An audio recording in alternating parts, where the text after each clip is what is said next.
on the way. Hello? Fernando. I appreciate you calling.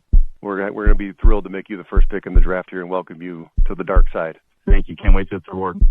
Hey, Trade. Clint Kubiak, congratulations. Thanks, Coach. How you doing? Hey, I'm great, man. Welcome, man. You can be a captain here, too. I know you've been a captain 3 different times. We need another captain here. What do you think? Whatever you need, Coach. I got you. Hello? Hey, Dalton. John Spytek in Las Vegas. How you doing? How you doing? I'm doing good. How are you? You want to come play with your own teammates, Dukes, in Las Vegas? Coach, you know I do. Hello? Hey, Zeke. Yes, sir. You want to come to Las Vegas and be a Raider? Yes, sir. Let's do it. Hey, Zeke. Coach Kubiak here. How you doing, man? I'm doing good. How you doing, Coach? I'm great. Congratulations. Welcome to the team, man. Appreciate you, Coach. Boy, you won't regret it. Appreciate you, Coach. We're excited to have you, man. We need guys that can cover and take the ball away. Are you that guy? Yes, sir. I'm that guy. Yes, sir. 100%. Hey, Trey. John Spytek in Las Vegas. How you doing, my friend? Doing well. How are you? I'm doing good. You want to be a Raider? Yes, sir. All right, man. Well, hey, we're really excited to have you. Love your toughness. Love the way you can play multiple positions in the same game. Yes, sir. I can't wait. Hello? Hey, Mike. John Spytek with the Las Vegas Raiders. You want to be a Raider? I do. Come on. Let's do it. All right. Well, you're in. You're on the dark side. Let's do it, man. Let's do it. We got a great plan for you. Billy, this is John Spytek. I'm on GM in Las Vegas. How you doing, my friend? Man, I'm doing good. How about you? Good. You want to get on a team and be a Raider? Hell yeah. Let's go. We need speed. Man, I can't wait, man. We're going to go crazy. Let's go, man. Welcome to the Silver and Black. We're gonna rock the hell out. I promise. Make sure you keep improving when you get here. Got me? Listen, I got you. Jamad, how you doing, man? I'm doing good, Coach. How you doing? Man, I hope you're as fired up as I am to get you here, brother. Welcome to the dark side, my friend. Let's go! Let's go today! All that matters is today. Stay present, man. 3.5 hours. Do this together, man. It starts with us. It ends with us. Hey, no cheers! We got. Thank you. God bless. Thank you guys for coming. Thank you. God bless. And thank y'all for coming. Shout out to y'all because we got a special one tonight. And I got a special guest. It's been not a really long time waiting because you always told me, you know, whenever you had time, you was going to pull up. And this was kind of like unexpected, but I'm happy that you made it because I really, really want to break down this film. And I was in y'all chat yesterday like, what is going on? Pulling out the hair I didn't have. So I was like, let me do a reaction video. Well, what's better than reacting to the video than having the person hear themselves? 805 Raider. Welcome, brother. Man, I appreciate you. I appreciate you letting me just come on.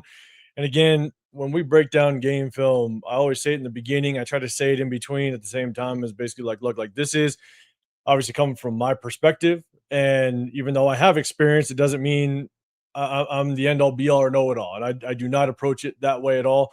That's one of the reasons why I love doing it live, because honestly, you can get perspective. And obviously I know it opens up the door for just a lot of, opinions, stuff like that. But, at the end of the day, I think I understand it enough to where even if I look at something wrong or I don't see it right, but someone can obviously make enough of an argument to where honestly, that it makes sense just in that football sense.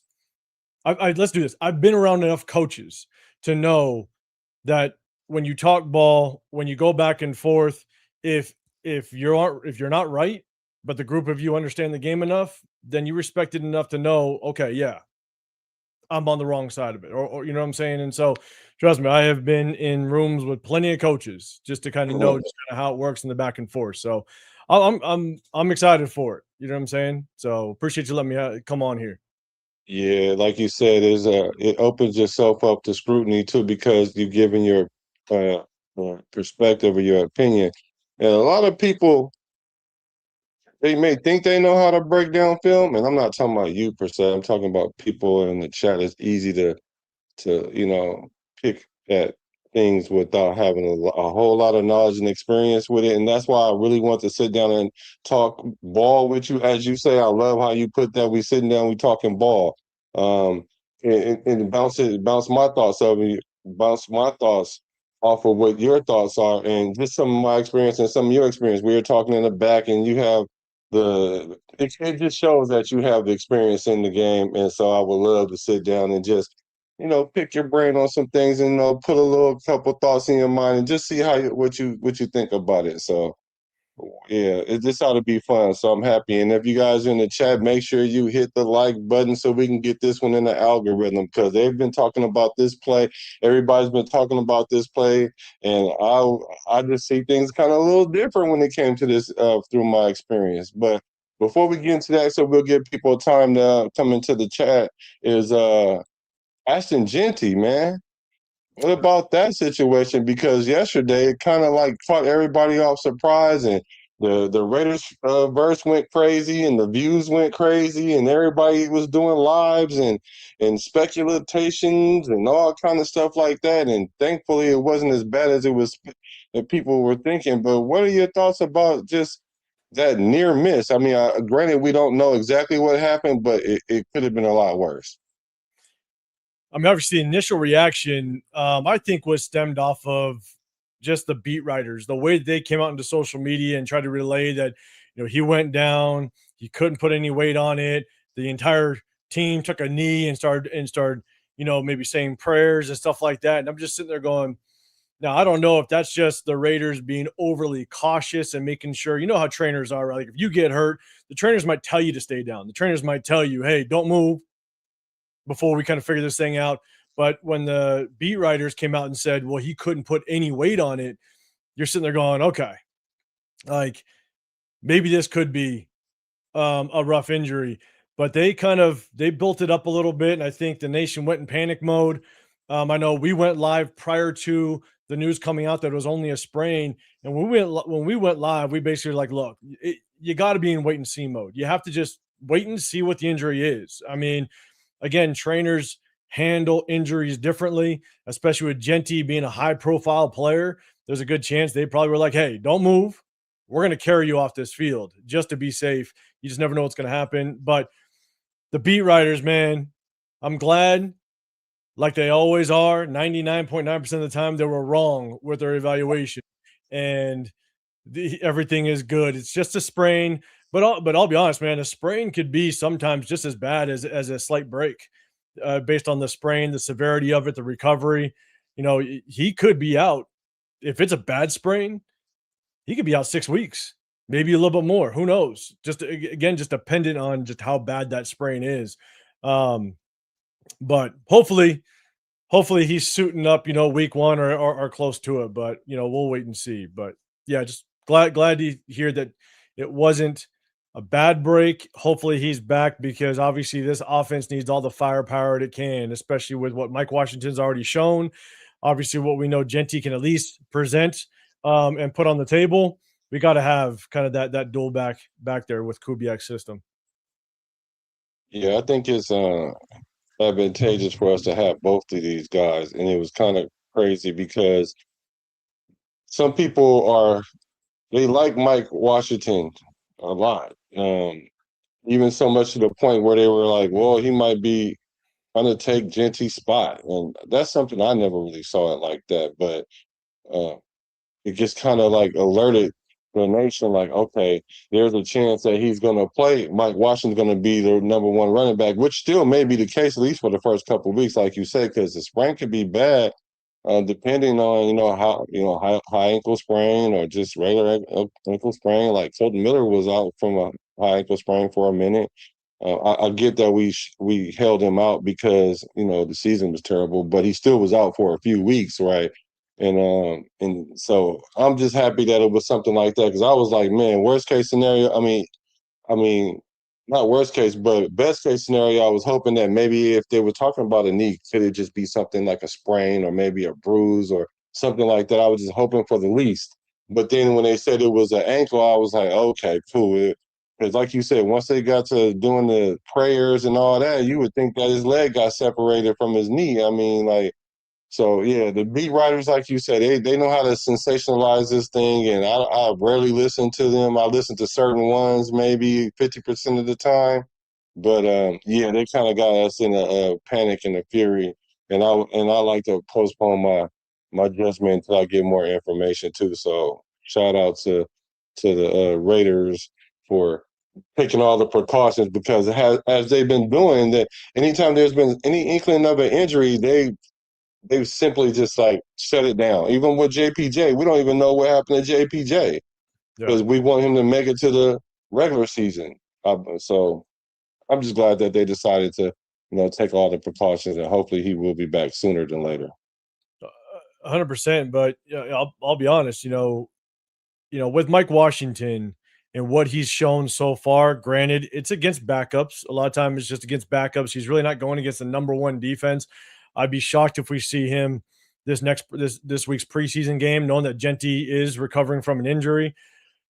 But Mike Washington, he's come with a chip on his shoulder. And so this is one of the things I said when we drafted him was, Mike Washington, if the offensive line does improve, then naturally I think Jeanty is going to show more, because I'm an avid believer that the success of a running back is predicated off of the offensive line. And so when the offensive line improves, I think Jeanty is going to look better just naturally. But I think the difference between Jeanty and Mike Washington Jr. is Mike Washington, I think he has a better grasp of the speed of the NFL, where I don't think Jeanty had a really good grasp of the speed coming from the Mountain West.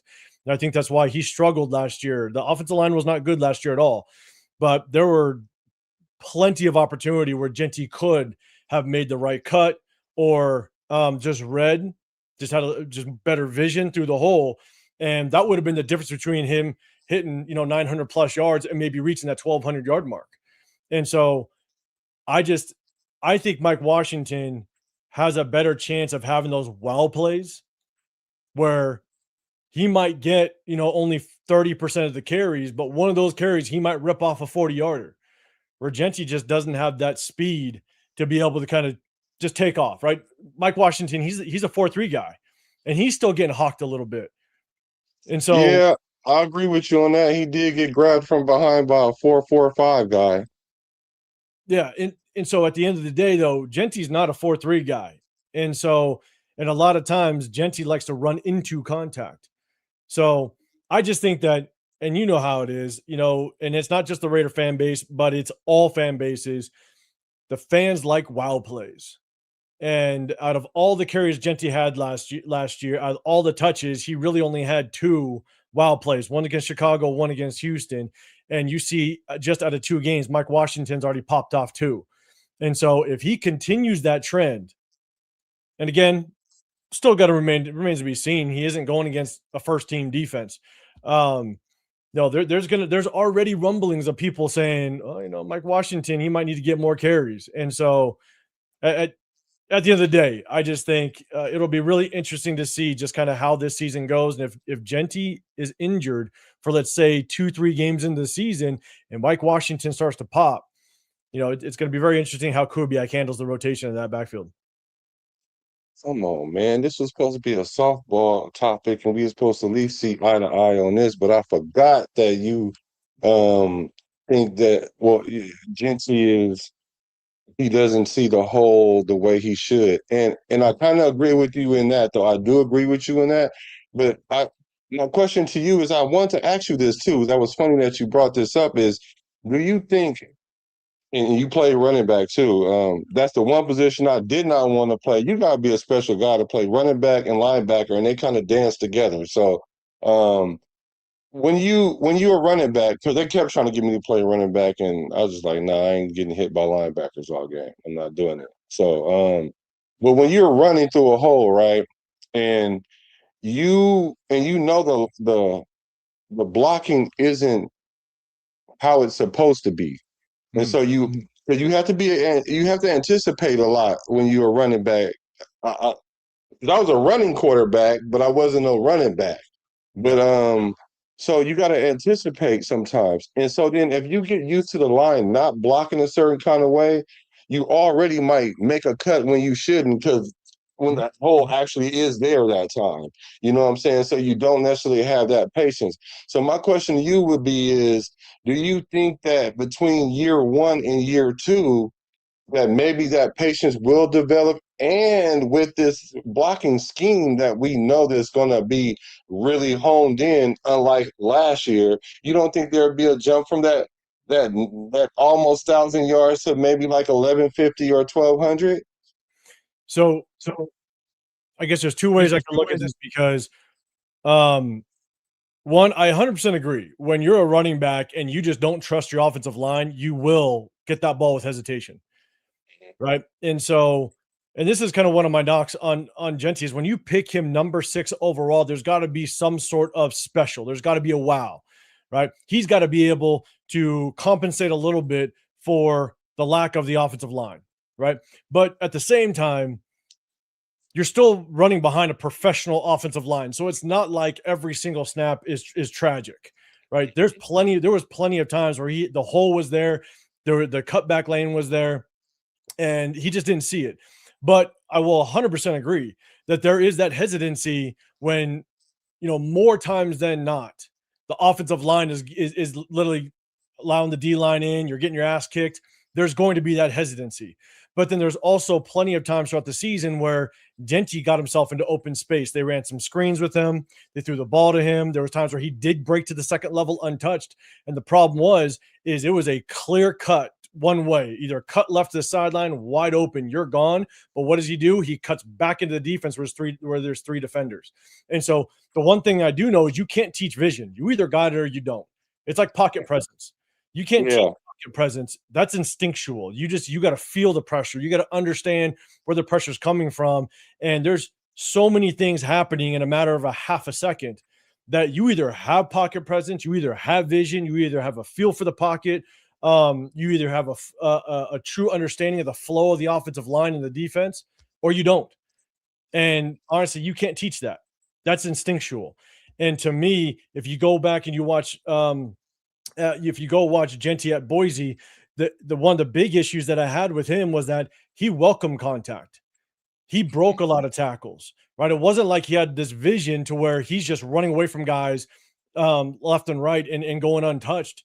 No. He's bouncing off of defenders because he's allowing defenders to come hit him. And the problem with that is I think he got so used to knowing he could do that coming from the Mountain West to the NFL, you're going in the Mountain West, you're going against guys that don't even get drafted to the NFL. On average, 4 to 5 players from the Mountain West get drafted to the NFL. And on average, those guys are drafted in the 5th round. And so there's barely any talent in the Mountain West that's going to be transferring over to the NFL. And he's already just getting used to and having that instinct of, I can just run through guys. I can run into a defender and they're going to bounce off of me. And you clearly saw that last year. So can he grow and learn off of it? There's a chance. But again, what I saw last year was exactly the issue that I saw with him at Boise. It was just that he was going against really no-name talent at all that's not going to transfer to the NFL. That's why it looks so good. And he was a hell of a running back, in college. Hell of a running back. And all that to say, I do think he's going to be a good running back. He has the potential to be a good running back in the NFL. But is he going to live up to the number 6 overall pick? And there's literally a handful of the reasons why I don't pick a running back at 6. But for Jeanty, I think his success is solely predicated off of whether or not we have a good offensive line. Where if you take someone like Bijan could have a rough offensive line and he still could look like a really good back. He's going to create his own success. He's going to set up defenders with his blocks. He's going to help his blockers. That's the one thing Jeanty's not good at, is setting up his blocks. And so, again, I think he can be good, but I think it's solely predicated off of a really good offensive line. And kind of that's what we saw last year. I could go with that he's maybe not the best guy to set up his blocks because he does run through the hole and he'll run through you. I've seen him run. We've seen him run. He's ran through quite a few people, right? Like in his first year. He had moments, yeah. He had moments. But so for me, like you said, he knows he can do that. So what happens is you already when you running through the hole and whatnot, and you know if you can bounce it one level over to the left to get to the outside and break, but you have this tunnel vision because you see the safety coming and you're used to doing that, then yeah, you probably won't bounce out to the outside. And I think Jeanty probably lacks that part of his game. Because I had one of my best friends, his name is Bug. He was a short guy, just like Jeanty. And I think this is probably where it comes in at, because when you're a short guy, you low to the ground already, and you're like a bowling ball, and people hit you and you just bounce off, and you don't have to be like maybe like a Bijan, like where you can, you twitchy and you can cut and then do a whole bunch of different things where you can have multiple superpowers. So I think maybe that's where Jeanty kind of get it, kind of how he runs. But I just seem like I think he has room to grow, because even coming from the Mountain West, and as bad as our line was last year, he still, for all intents purposes, had 1,000 yards. I mean, like, to me, that's all I needed to see. Like, I was like, wait a minute, if you did that with what we had, can only imagine what it's like if Kubiak in this system, where Kubiak will set your blocks up. Because essentially, you're going to just run and probe, put your foot in the ground, and hit the hole, or hit a cutback, or whatever it is that you're going to do. You don't have to do a whole bunch of thinking, versus as soon as you get the ball, the worst feeling is, especially as a running back, I would think, is that as soon as you get the ball, it's a guy right here. Like, that's crazy. It's almost like when you quarterback and you snap the ball and the D lineman already in your face. Like, I don't even have time to read the field yet. So I think that being that he was as successful as he was, almost 1,000 yards, I'm thinking he has some room to grow. And people were saying he was generational. That part I don't know. But being the number 6 pick, I get why people say that, but I think we picked him at 6 because we needed a running back, not because he was a 6 pick talent overall, maybe. So, and there's no question that we needed a running back. I think the problem is that just because I'm a firm believer that the success of your offensive line isn't necessarily predicated on the talent of the running back. Now that's the ceiling. I'm sorry, that's the floor. But your offensive line has to be the driving point of the run game. And again, it was proven last year. Our offensive line wasn't good. And Jeanty, as much as, yes, I think he had a good season. He had a good season. We're not going to take anything away from that. But again, it's all predicated off of him being number 6 overall picks. You want to see that wow factor, right? And yeah, you saw it a couple times here and there. But the problem is that, and you're seeing it with Mike Washington, is that you took a number 6 overall pick, but you didn't address the offensive line. But again, when you do address the offensive line, you can go get a 4th rounder and get the same exact production. So it's not necessarily about picking Jeanty specifically. It's about prioritizing a running back at number 6, when, as long as you establish a good offensive line, you can go get a Mike Washington Jr. You can go get a Quinshon Judkins in the 2nd round. You can go get a Woody Marks. You can go get some of these running backs, a Cam Skattebo, right? If Cam Skattebo didn't get hurt, he probably going to be the leading rookie rusher. Just the way he was trending. So at the end of the day, right? And that's not the only reason. All teams, you look at what we're doing right now, all teams are going to a dual backfield. All of them are. Why? Because running backs get hurt. Yeah. And at the same time, when you waste all that money, Jeanty's walking into the league getting the 2nd most guaranteed money without even taking a carry, and he was the 11th highest paid running back. Actually, I think he was a little bit better than that, but he was a top 10 paid running back last year. Whereas you can go get the same exact production literally off of a potential 3rd, 4th rounder and pay him much less. And now you can take that draft capital or that salary cap and you can invest it in the offensive line. Because the problem with us last year was we did not have a good offensive line. So Jeanty didn't mean anything. You literally could have put Zamir White back there. And by rotation, and we still would have been last. He may not have more than I got you. last year. So we wouldn't have gotten any better. And that's the problem that I have is at the end of the day, Jeanty didn't improve our run game whatsoever. And so not only are you paying him one of the highest paid running backs, but then Black, you know as well, when you pick a running back number 6 overall, what was the ongoing narrative leading up to the season was, well, Jeanty's going to touch the ball 30 times a game. Jeanty's going to touch the ball 30 times a game. You got to feed him the ball. Feed him the ball. He's the number 6 overall pick. Right. You got to feed him, right? Well, you only get 60 to 65 plays during a game. 60 to 65 on average. So that means half of the time Jeanty is going to be touching that football, which right then and there, that's already a tell to the defense. So that defensive coordinator knows that that player right there is going to touch the ball 45 to 50% of the touches, and he's going to be lining up in the same exact position 99% of the time. So that's already a tell for the defense. And that's why a lot of teams do not prioritize running backs in that way. Again, because they do dual threat, but at the same time, that's a complete tell to a defensive coordinator. It's hard enough to be a successful offense in the NFL, and now you're giving a defense a tell. In addition to that, the usage of the running back is dictated by the gameplay, the game situation. On 3rd and 12, you're not going to be running the football unless you're just playing the field position. You might run a screen, you might run a draw or what have you, but the running back is really non-existent when it's 3rd and 12 or when you're down by 12 points with 8 minutes left. Guess what? Running back is basically non-existent at that point. And so now you are basically limiting the usage of your number 6 overall pick based on the situation of the game.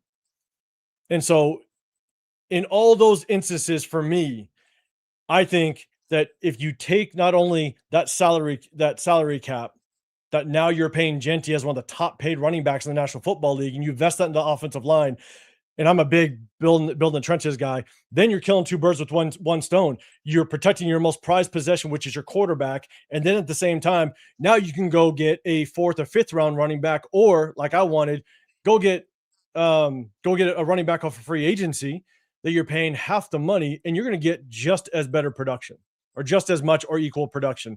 And now you get 2, just in case one goes down, like we just saw with Jeanty. Running backs get hurt. And then just my one last point is when there's a running back that's picked in the top 15, when's the last time that running back won a Super Bowl, was part of a Super Bowl with the team that drafted him? It just doesn't happen. Good point. Excellent point.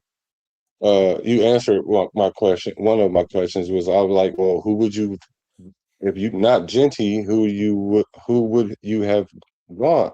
Who would you have gone and got? Get. But you named somebody, Quinshawn Jenkins. I actually like him. I like him, and I watched because I watched Cleveland. So I like him. So do you think that he's a better running back than Jeanty? Being that statistically Jeanty had more touchdowns, maybe more all around because he had 5 receiving touchdowns and 5 rushing touchdowns, more yards rushing, I believe.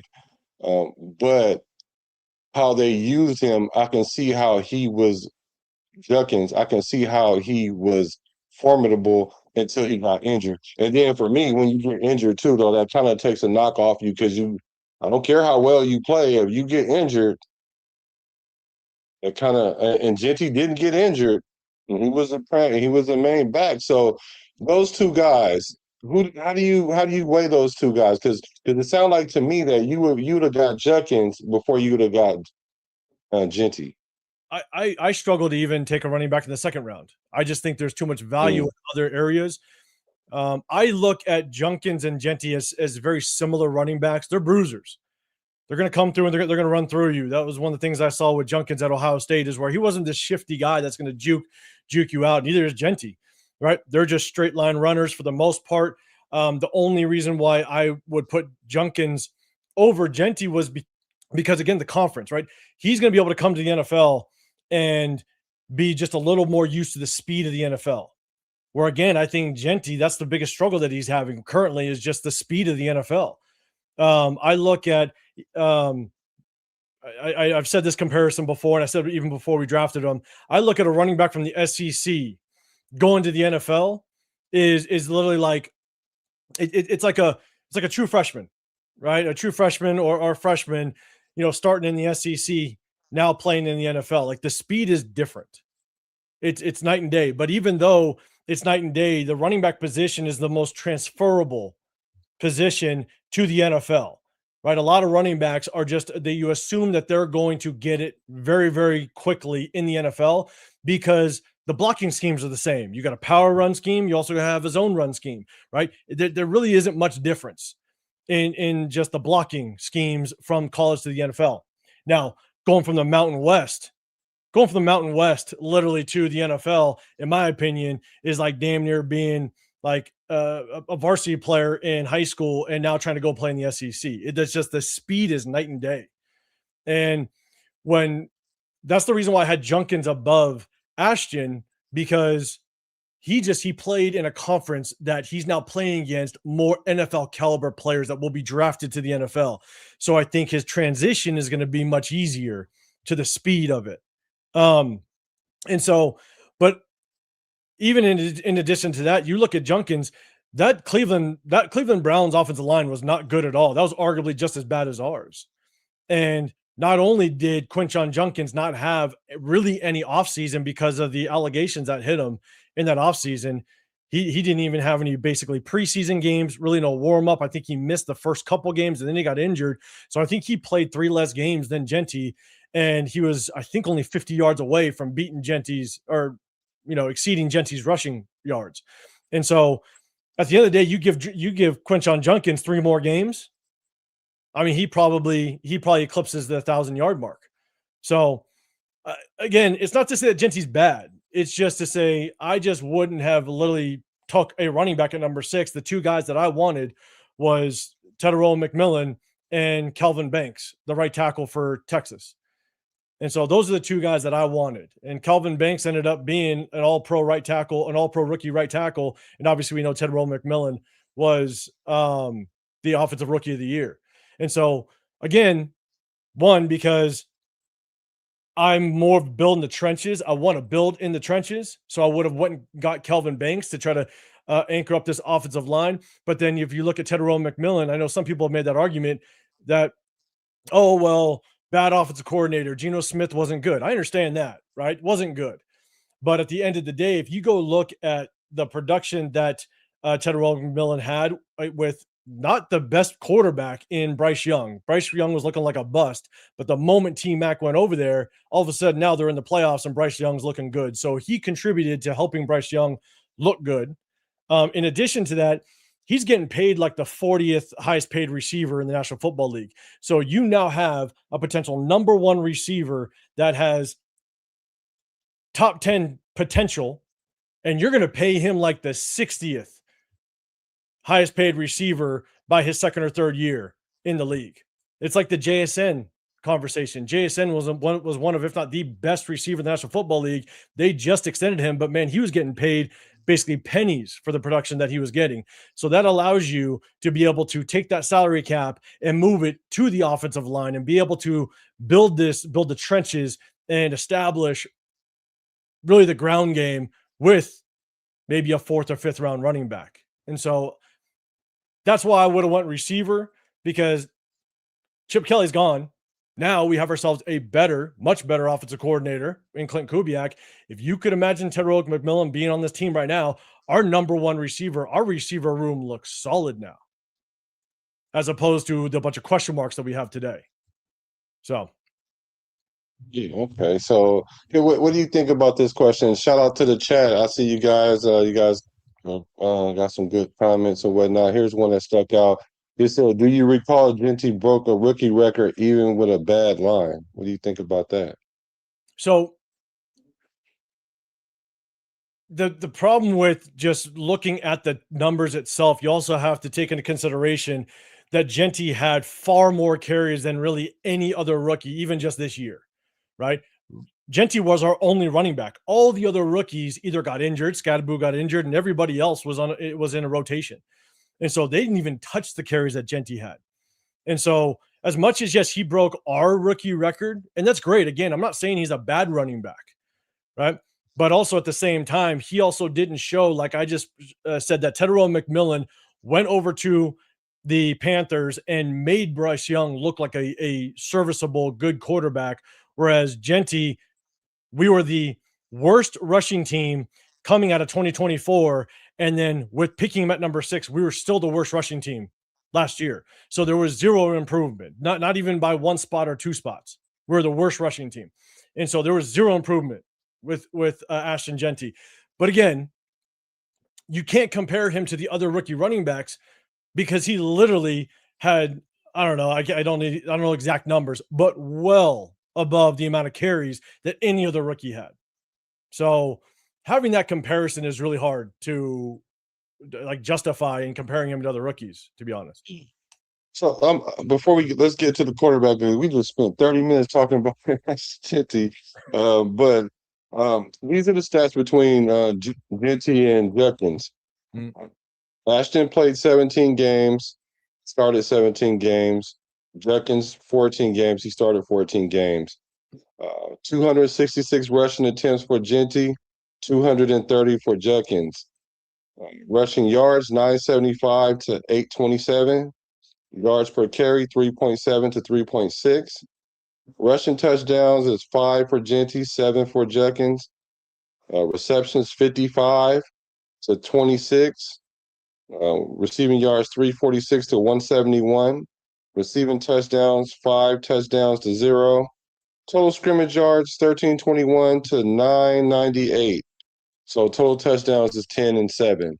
So although they are similar in style, the way they are being used is a little bit differently. And for me, I personally think I would rather have a running back that I know I can put on the route and can catch the ball and stuff like that. But I like Judkins too because ever since the allegations, that's how he ended up on my radar. I was like, what's going on? This story sounds crazy. You know what I'm saying? So, and then like you said, he didn't get a full camp or whatever, whatnot. And then when I saw that they had the running back list come out this year and they had him as an honorable mention, but Jeanty wasn't an honorable mention, I was like, they expect Judkins to have a better season than Jeanty. And I was like, but that didn't sit right with me. So those are just where the stats. I'm just throwing them out there. Do with it as you may. So I guess and I understand. People could have the argument whether or not you take Jeanty or Judkins. That's perfectly fine. But then the only real argument that I have that it's about how you manage the draft. So would you take Jeanty or would you take? And I don't know who you really liked last year at the number 6 to the Jeanty. Maybe you liked somebody else. I don't know. But would you take Jeanty or would you have Tedderell, McMillan, and Judkins on this team? Because when you take Judkins in the second round, that means you had the ability to take somebody in the first. And so, again, I know a lot of people liked Mason Graham. I know a lot of people, I liked Kelvin Banks. I think Membu went before us. But it's about managing the draft. So it's not just saying Judkins versus Jeanty. It's you could have had somebody literally at that number 6 pick. Again, let's just call it T-Mac. And you could have had Judkins or just Jeanty by itself. So my issue with that, and you're absolutely right with that, but that's using hindsight as 2020. But you could approach the draft like that. Sure enough, don't get me wrong. It's just that we mismanaged draft so much. It's kind of like man, just going to get the for sure thing because even when it was time for us to draft, we weren't 100% sure, or we weren't really sure we were going to get Jeanty because a lot of people were like, "Well, do we go after Jeanty? You know, he should have won the Heisman," was the argument, or he was Barry Sanders-ish. I'm not going to say he was Barry Sanders because nobody is Barry Sanders. Barry Sanders-ish, and so it was like we need a running back. So for me, the draft isn't so much the talent of the player with the number. Is like we just picked 6 and this is what we need, so we are going to have to pick this, and and we can't afford to try to kick this can down the road because I mean, when next round come around, are we going to have somebody that we even like? So I think they just went and grabbed them because they knew they had to stick these pieces together. They had Brock Bowers, they had Mayer. You know, like Mayer was supposed to be a good pick until we got Brock Bowers. You know what I'm saying? And so now we kind of had that solidified. Then you need a running back before you need a wide receiver. Sure, you could probably go O lineman, maybe even D lineman. You know, that's arguable, but I think we just really, really needed a running back. No different than Mendoza. Mendoza, to many people, he's not a first round pick. He's not a number one pick, more or less a first round pick. A lot of people were saying if this was any other draft, that he wouldn't even be the first in the first round and things like that. Same thing with Ty Simpson. Like he wouldn't have went as high as he did if it wasn't a need for that. Not to say that the Rams needed a quarterback, but they kind of did. They need to look for their future. So they just drafted him there because that's where they draft at. Same thing with the Raiders when it comes to Mendoza. Even if he wasn't a number one pick, I mean, a number one status, we needed a quarterback. Like whether we picked first, fifth, or 15th, if Mendoza would have been there, we would have picked him. So, and I agree 100%. We needed a running back. But last year, the entire 17 games proved that we needed an O-line first, period. Because the instant excuse, the reason why Jeanty didn't produce was because everybody throws it on the O-line. And so the thing is that if we would have shored up the O-line, and I blame Spytek, he prioritized, outside of Geno Smith being our number one free agent last year, the second highest paid free agent that we had last year was Alex Kappa.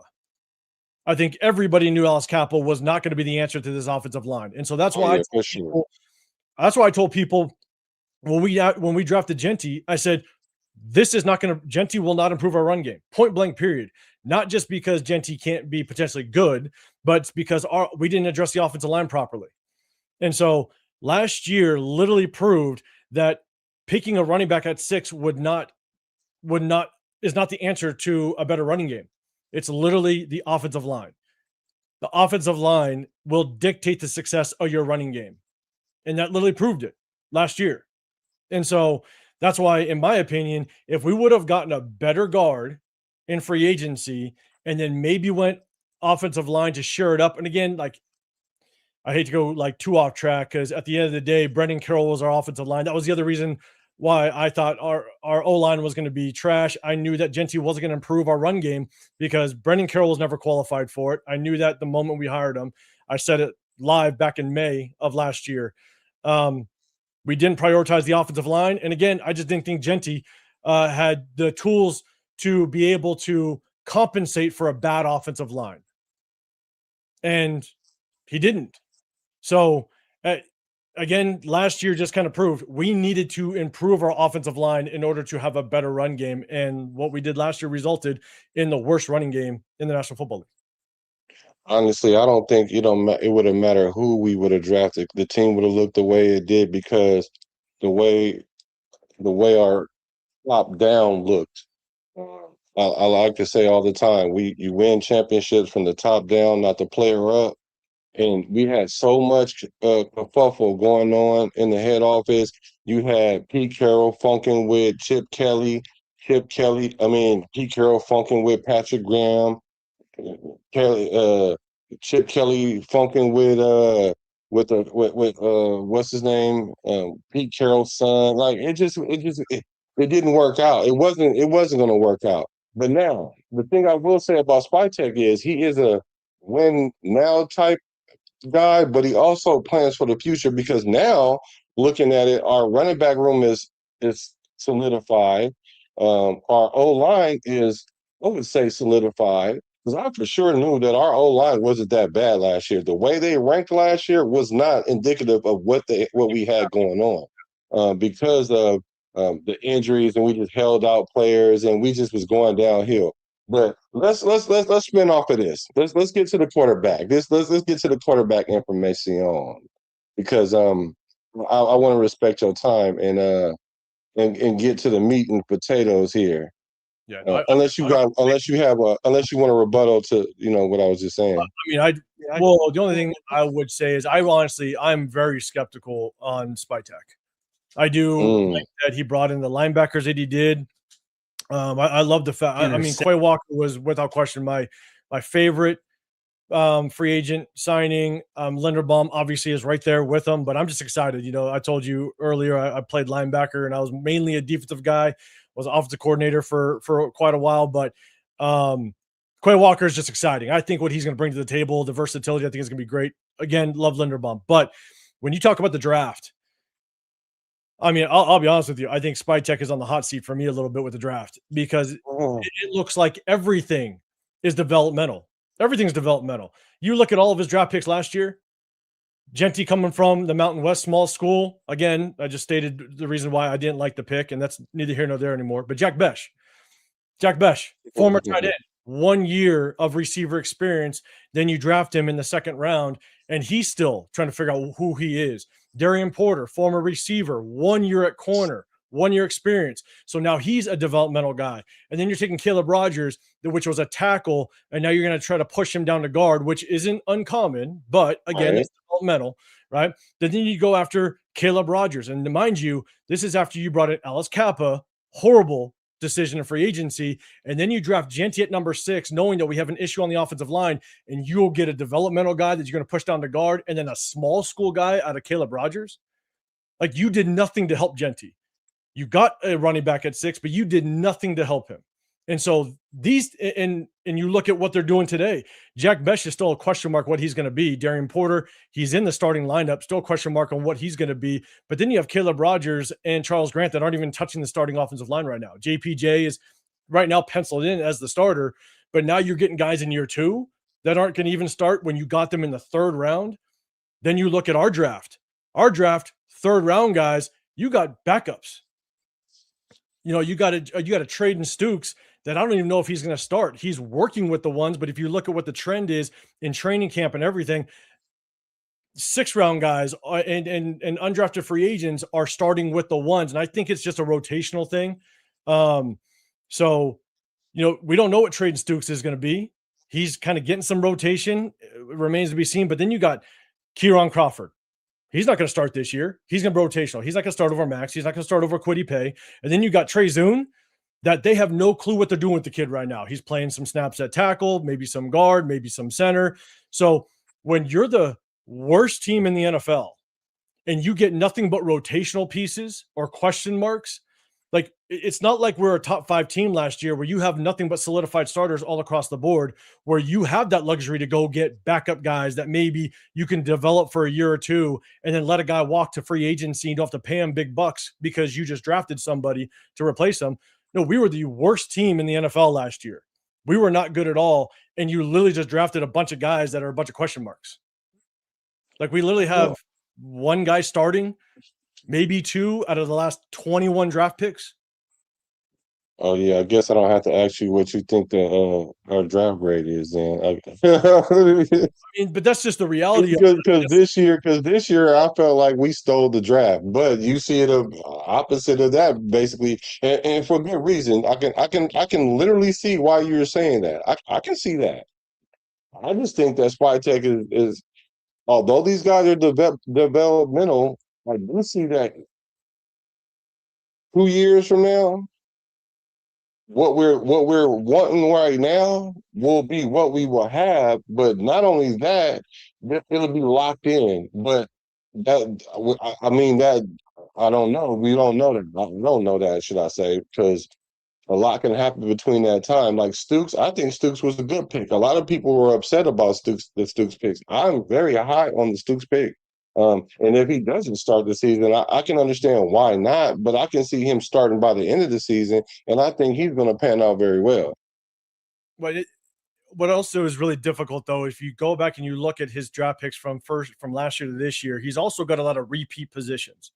And so if let's say Jamal McCoy comes out of nowhere and starts, he's not going to. He's most likely not going to take Eric Stokes' job, right? Because I think he's kind of solidified himself a little bit. You brought him back for a 3-year contract, so I think he's solidified himself. then he's going to take Darian Porter's job. So then you whiffed Yeah. in the second round last year on Darian Porter. So yeah, I agree with that. I think that's a whiff. But he drafted a lot of guys that if one of them works out, it's going to basically negate other draft picks that he had early in the draft. And so that's just the problem that I have. Could he find some diamonds? Like, for example, Jamal McCoy, right? 4th rounder. I think that was that was definitely a good pickup in the 4th round. Mike Washington Jr., if he ends up being a good rotation in that running back room, which it looks like he's got some high upside, that's going to be good. If Malik Benson continues to kind of thrive, then okay, you got him in the 6th round. But right now, a lot of those early draft picks are looking like rotational pieces or a bunch of question marks. And again, I mean, we can get into it. I was not the highest Mendoza guy whatsoever. I was not high on Mendoza at all. And so I just wasn't for a lot of reasons. But I'm telling you, like, just what the plan is right now, there's still massive question marks. And there was plenty of guys that would have literally started day one on this team that could have found success. A bunch of guys from last year that would have been day one starters in the early rounds. And we ended up getting a bunch of developmental guys that had little to no experience at their position coming in the NFL. Well, let's get into the Mendoza talk. Let's get to the Mendoza talk. Because that's what had me reach out. Here, under center, weak right slot, nasty. Nasty tells him a tight split. Slot brings this flanker or Z receiver over to the slot side. Weak is, instead of green, they're weak. Weak means. That's your boy Chase Daniels. Let me see. That ain't where we going. Let's go right over here. Oh, that ain't it either. Here we go. Here we go. Here we go. Here we go. This is from you guys. From you guys' show. Make sure you guys go. Well, I'm sure a lot of you guys are probably already subscribed to their channel. But if you're not, definitely go subscribe to their channel as well. But let's just take a look at a couple of things and how you broke down what was going on, and I'm just gonna just give my thoughts about it, and then we'll just kind of go from there. Okay. Let's go, Mendoza. All right. Obviously, up and down day for Mendoza, but we're going to take a look at a few throws. Now, this is basically his first throw, and then we're going to talk about it. This is his first throw. I want to kind of go through the entire play, right? You basically got Ian Thomas. He steps off. Jalen Naylor steps on. What I want you to look at is Mendoza right now. You see the corner playing off, right? Mendoza right before. Hold on, let me go right here, right? He motions him over. Now Mendoza is making some sort of call. I don't know what it is. I'm not going to claim to know what it is. But basically, this corner is now showing him an off look. And the play is a simple hitch to Jalen Naylor. To me, I feel like this is just Mendoza not going back to seeing what that corner just did. Because to me, it doesn't look like you're going to run a simple hitch if that corner now comes up and plays press man. That just doesn't make any sense to me. Okay, so let's start there. I agree with you. It doesn't make sense to run a hitch pre-snap read that he used off. Now he's playing look like maybe man, bump, whatever. Whatever it is, it doesn't really matter. It's obvious that he closed the gap. So you can't run a hitch there. Because usually a lot of times what happens is if that happens as a quarterback, then you automatically change the hitch to like a 9 route or something like that. Would you agree with that? Yeah, if you still want to make that throw, yeah, either a 9 route, maybe a deeper comeback, but it's also focusing on the line block, right? And so even though Mendoza makes that adjustment, typically he's going to want to be able to get that ball out quick. He's going to get the ball out quick when you make that type of adjustment. And so, I just think that when he saw the corner off, he made some sort of call, some sort of audible, but he wanted that hitch. Right. He could have called it line adjustment too, possibly though, right? It could have been within the call, possibly, yeah. Possibly. We don't know. Like you said, I'm not going to even claim to know, but I'm just saying, throwing out the things that could have happened, because when you see that pre-snap as a quarterback, you start making a different call. either you turn it into a run or you just like, okay, receiver, you can't run the hitch here because the hitch is not going to work because it even looked like he's playing either head up or yeah, it looked like he's playing like straight forward. So you definitely can't gain leverage on any kind of hit. So so I don't know what they were doing here either. But let's look at the play how it developed. Yeah, I'm assuming that it was a run call, a run play, and now prior to that corner playing off, he goes to a check, and now he's going to try to throw a quick hitch. And my God. Oh yeah, that was the first pass. That's first pass of the game. Yeah, first pass of the game. So again, I'm not going to claim to know what he audibled to, but it was a clear audible with that corner playing off. And then that corner, after that audible, stepped up and pressed the receiver.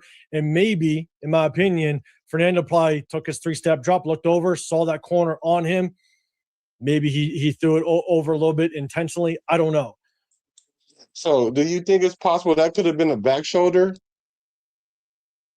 I mean, it could, but I'll be honest. If he did not see pre-snap the adjustment of the corner, he might have, because it was high. It was high. Naylor had to reach for it, and so he might have not anticipated that corner was there. Maybe he didn't see the corner come up and press, and so that's why that throw was a little bit high and outside a little bit. And this is one of the issues that I have with him at Indiana, because Mendoza didn't do anything like this at Indiana. He rarely made any type of protection call. Anytime he saw pressure, anytime he saw any adjustment, his answer was RPO. It was never an audible pre-snap, knowing and adjusting to an NFL concept. And so his answer to pressure or adjustment post-snap was always RPO. And so Mendoza's not, I mean, again, you go to his Cal tape. His Cal tape, he had more experience with NFL concepts, but it was still very clear he needed to stay another year in college. He needed more work. But the problem is that I don't think he's very comfortable or used to making these type of adjustments or audibles at the NFL, or not just at the NFL level, just in this capacity. Yeah, if he did not see that corner walk up, then that's an issue. Mm-hmm. If he didn't see that corner pre-snap, that's an issue. I don't think it's an issue for that play, because I don't see him making a lot of pre-snap reads inaccurately. And granted, what I did see though is his drop. His drop was like you said, a hitch drop. So that's why I can understand why you would think that he might have not seen him, because he dropped like it was still supposed to be a hitch. But even if it was a hitch, I'm thinking that's a very long hitch that they threw. Like he ran off like about 7 yards, 6 yards, or whatever.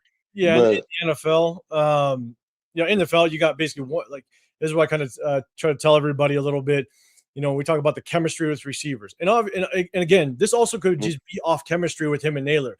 Naylor's a number one receiver getting reps with the ones. Mendoza hasn't got a lot of rep with the ones, right? So there also could just be a communication issue. I've always given the example of Devonta Adams, right? Devonta Adams can run a slant 9 different ways depending on how the defense lines up on him.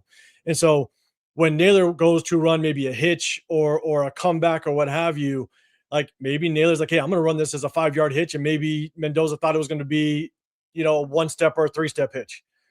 I think they still have to get chemistry down. But either way, I just don't think it's the best decision in that type of situation. You're trying to run basically a quick, again, maybe 5-step hitch when the corner now comes up. I just don't think he saw him. Okay. But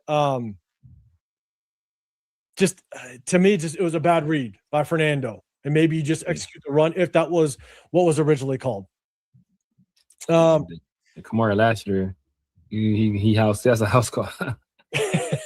Yeah. So this is actually a really good completion by Fernando. Before we get into it, man, DKIC. We did. We actually talked about it at the very beginning of it, man. So definitely when we're done, go back, rewind, go check it out. We talked about Jeanty's injury, but we just found out that it's a sprained ankle. Don't know how bad it is. And so we'll kind of wait to hear more information, man. But I appreciate you throwing the super chat out there, big dog. I'm trying to think. Didn't Jeremiah Love suffer a high ankle sprain in the game against us? I think so. Yeah. Yeah. No, yeah, I think it was. Yeah. No. I got the end zone view as well. You got Jalen Naylor. You got basically a press corner sitting in front of him. You got a single high safety, or two high safety set, but a safety sitting just outside the hash.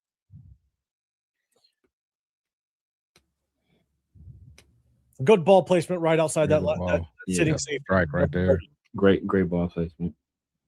It's a really good route by Naylor as well. If you watch Naylor actually presses to the outside of the corner, kind of freezes the corner, make sure the corner holds his position to allow Naylor to get that inside break.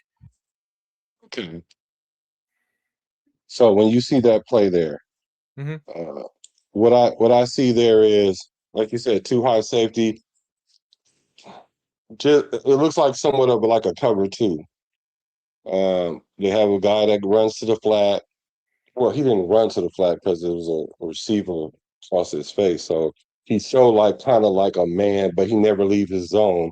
And then, which like you say, it holds that guy there and moves him just enough where Mendoza can throw that throw route inside. And like you said, it was a good throw. That's an NFL level throw. Like, because a lot of times you don't even really throw a curl route in a cover two because of the spacing. Like, you got to have like arm strength and accuracy to do that. Every quarterback can't do that consistently, and we saw him do that with another route with Malik Benson. Similar concept. So when one receiver goes out, moves that linebacker enough where the curl route can happen and the throw gets thrown in there and he makes an excellent throw. That's what I seen there. So what's your pushback on that, or what are your thoughts on that? No, I in the very beginning I said it's a good throw. I like it. I like the ball placement. Yeah. When Mendoza has a clean pocket and he can get to his first read, it does look good. He's got great velocity. I think one of the knocks that a lot of people had on him, I don't want to say a lot, but there was definitely people that had knocks. They were concerned about his arm strength. And I think his arm strength is perfectly fine for the NFL. I have no issues with that. But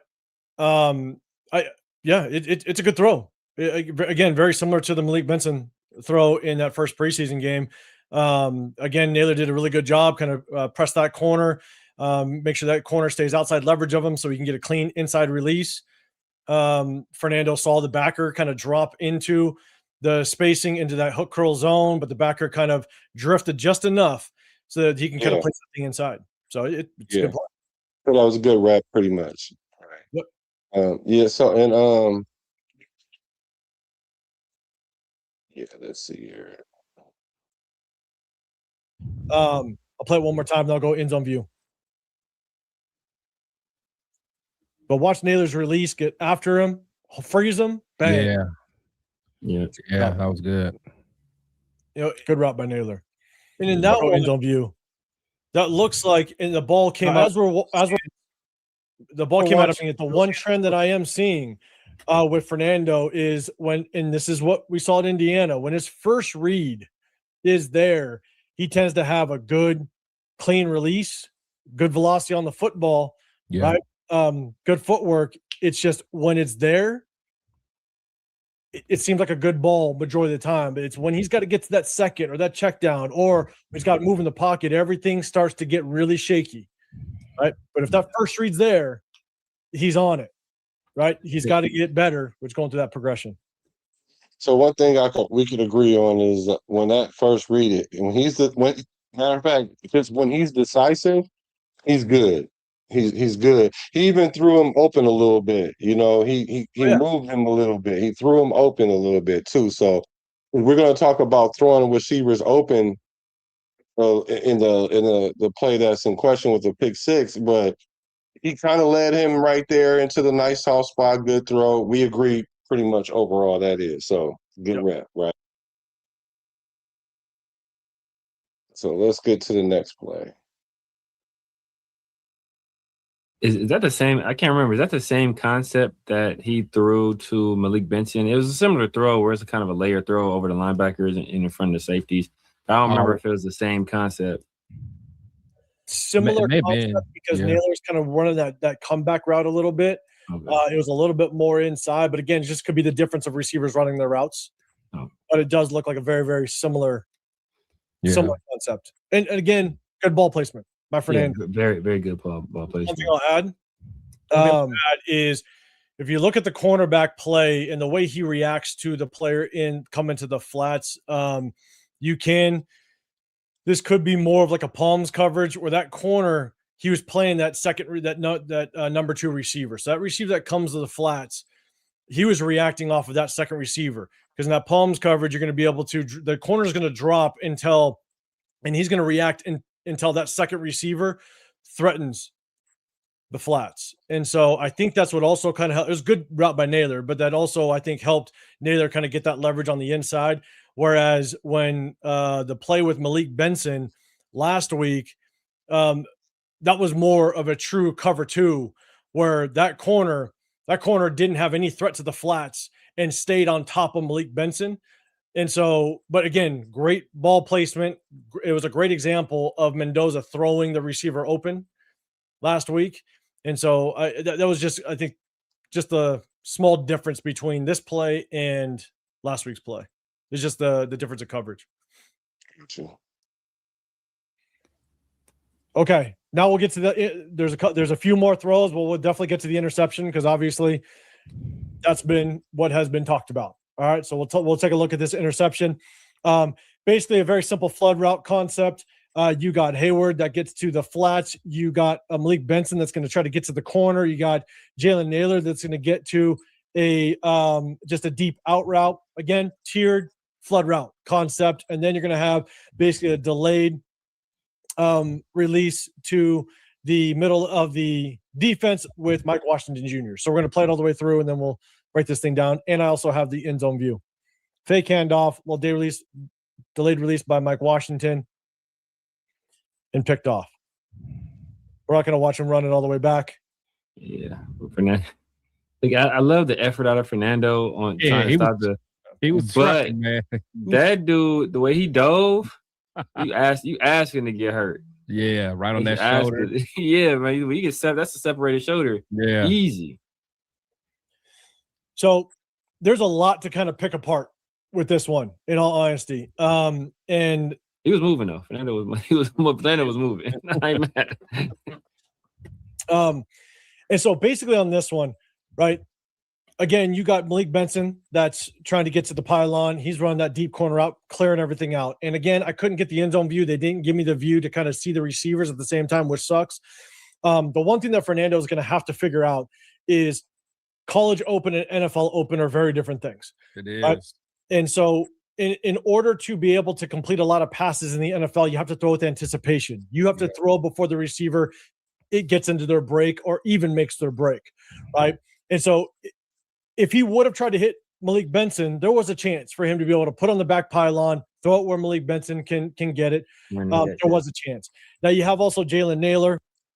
So Malik Benson, he ran the pylon route. Yeah, basically just deep corner. Yeah, and so then underneath him was like a corner route, right? I think you said it was like the deep outer. Yeah, just basically like 10-yard concept. Out route, roughly. Yeah, similar concept. And then they had the guy in the flat, and so you said that he could have hit the flag route. I mean the pylon route. I think that's the first read was the pylon route, and then the second read is the corner route, and then the third read probably is the flat. Hayward with the chip to the sideline, and then Mike Washington should have been the fourth. Yeah, and Mike Washington should be the fourth. Okay, cool. So we're on the same page there. And again, we're just going to take a look at the routes. Jalen Naylor, he runs kind of inside. So you about to say Naylor runs a little bit inside. Now, my issue with so to start off, the safety goes with the pylon route, so that's out. the first read, that's out because the guy is on him. Second read is the flag route.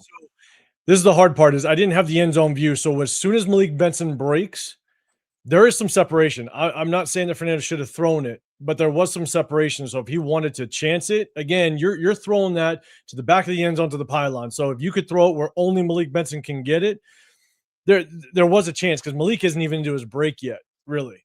And so he, again, it sucked I didn't have the end zone view, but it showed that there was there was enough space where if he wanted to take it, he could have. But I'm not knocking him for not taking it, if that makes sense.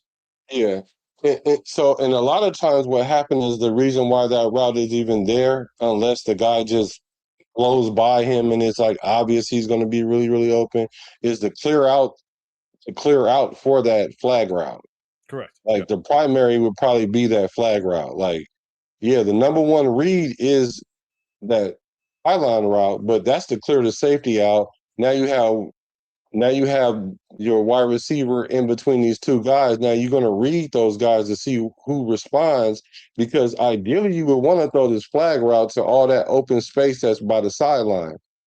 But the reason I think, in my opinion, is the reason why that wasn't there is because the way the route was ran, he started off outside the hash.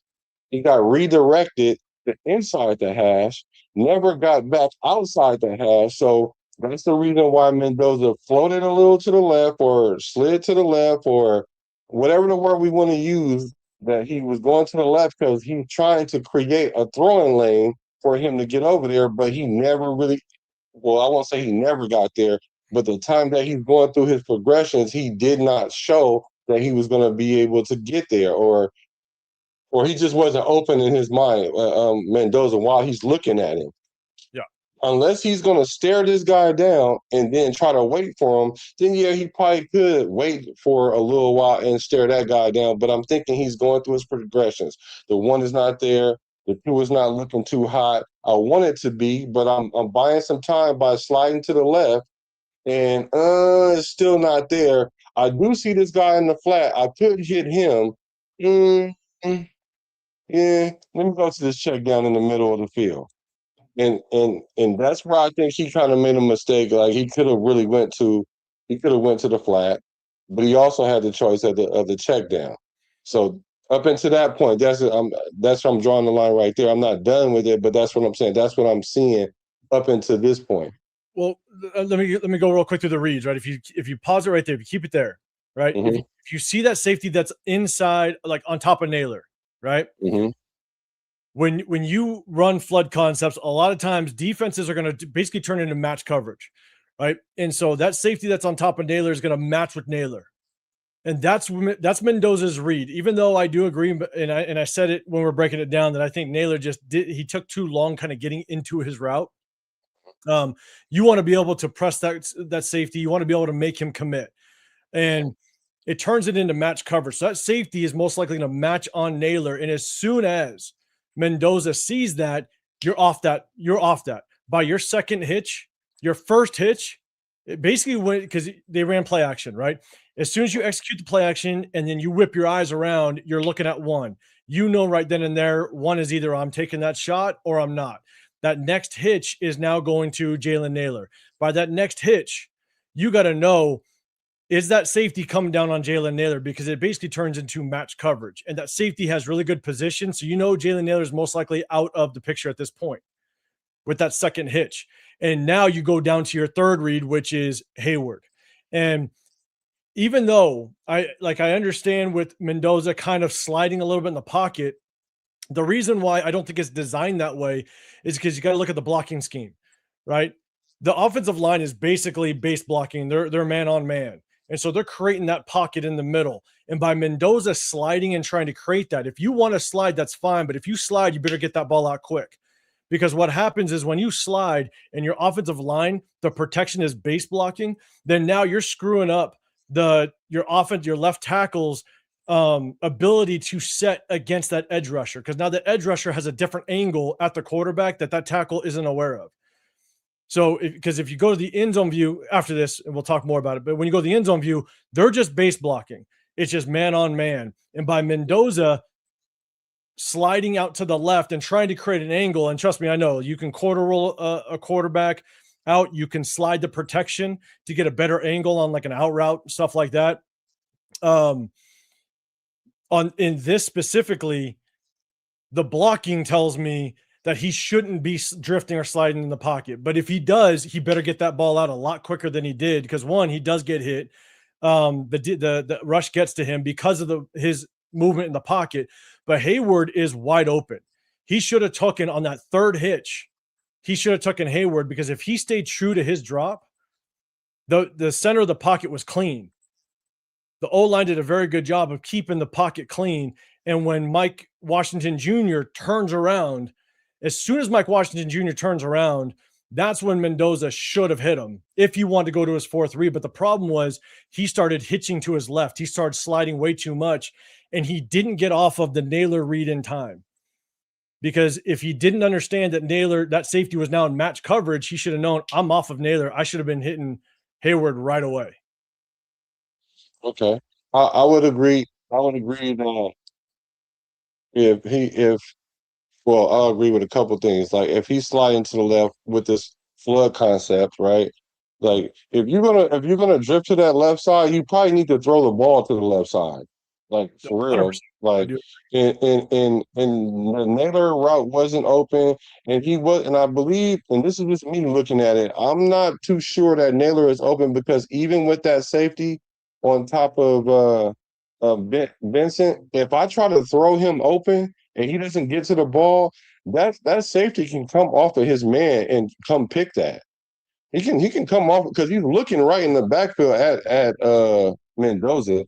He can come off of his man. It's many times I've seen corners do that. They'll be guarding their man, and then they'll see the ball coming underneath, and they'll come off their man and then come intercept it. So he might not have been sure. I'm just saying he might not have been sure about the whole Naylor route in general. Now, if you're gonna slide to your left, you are taking the advantage away from your O lineman, because he doesn't know where you at. He's assuming you're in the middle of the pocket. And so when that D lineman is working his way around, and yes, you will get hit. So you probably should have threw the ball to the left. Yep. Consequently, since you didn't, now the ball is late, like you said. Because now, like you said, as soon as Washington turns around, the ball should be there, if not right then, like really, really shortly after. Right. So I would agree that he was late a little bit. Now, but he's still but with that even being said, though, because he's gunslinging of sorts, I guess, trying to push the issue or whatever.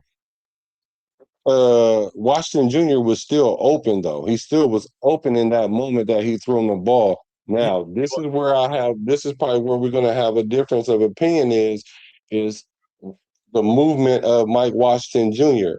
The reason why he moved was you see the quarterback shifting to the left, you're going to shift to the left, being a ball player. Like, I get it. But the thing is, that's not a hard fixed rule, because really the more, if there was a hard fixed rule, if you're going to run that route, that's a curl. You're supposed to sit in that route. You're supposed to sit there. Like by rule, you're supposed to sit there, unless you had this communication with the quarterback that, hey, if I do drift, just drift with me. Because I heard what they call it, when you scrambling, like he's not scrambling yet because he's still within the hash marks. Like the hash marks, 4 yards apart? So he's not scrambling yet. Now I can see if he left the hash marks, and then I could see him drifting with him, because I wouldn't want to throw that ball to Washington knowing that safety. You see that linebacker or a safety that's down there, and have him drift right into him. So I'm not saying that Mendoza was perfectly within his right to do that, because like I said, I think he should have probably threw it to the check down. He even said that. But I mean, the flat. But even with that guy in the middle of the field being open, and had he just stayed there, he would have got the reception. Sure, he might not have got a whole bunch of yards, but it would have been a positive play. And being that this is like in field goal range, it makes it a easier kick although it's not third down, it just makes it easier for you to be closer to making a field goal because of the yardage. But when it comes to Mike Washington, he fakes the handoff. He gets up into the linebacker. He curls up. But the problem is that he understands it's play action. So the linebackers are going to attract to him right out the box. Right. And so when he goes and he curls up, he knows and he has to assume that there's going to be a linebacker right on him, right on his hip. And so when he turns and looks right away, the rule of thumb is you work to open space, but you only work to open space knowing that you're maintaining the spacing within the route concepts, within the receivers. And Hayward, the fullback, he chips and releases the flats. Mike Washington, as long as he understands the spacing of the route concept, he knows that linebacker that's at the top of the screen, basically on that 20-yard line, is going to go with Hayward. So he knows if he's going to work, and he already sees Fernando Mendoza, he turns, he curls up, he knows it's play action. So linebacker is going to attract to me anyways, right? So he curls up. He sees Mendoza moving to his left. Now Mike Washington Jr.'s right. Once he curls up and knows the ball ain't coming to me, now he's got to work to open space because he knows there's a defender right on my hip. And there's also there's no other threat around him. If he would only have to stay there if he's trying to basically run a complementary route, and he's not. This is a spacing concept.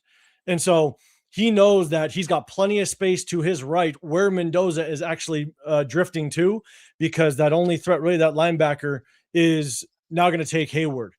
And so, but again, it goes back to Mendoza, because he's late, he's got to know, or at least assume, that Mike Washington's going to move. And the only way he is going to move is to his left, because he's not going to move away from Mendoza, right? He's not going to run away from where Mendoza's drifting. And so Mendoza should have just had that knowledge of just knowing I'm drifting.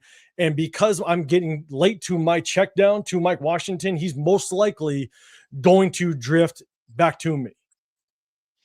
Yeah, I wouldn't assume that he would drift. I would assume that he was going to sit there because that's what the route is, because I'm still within the hash. Right. But I understand why Mike Washington did what he did, because of the way that Mendoza faded to the left. Like, I get it. I do understand why.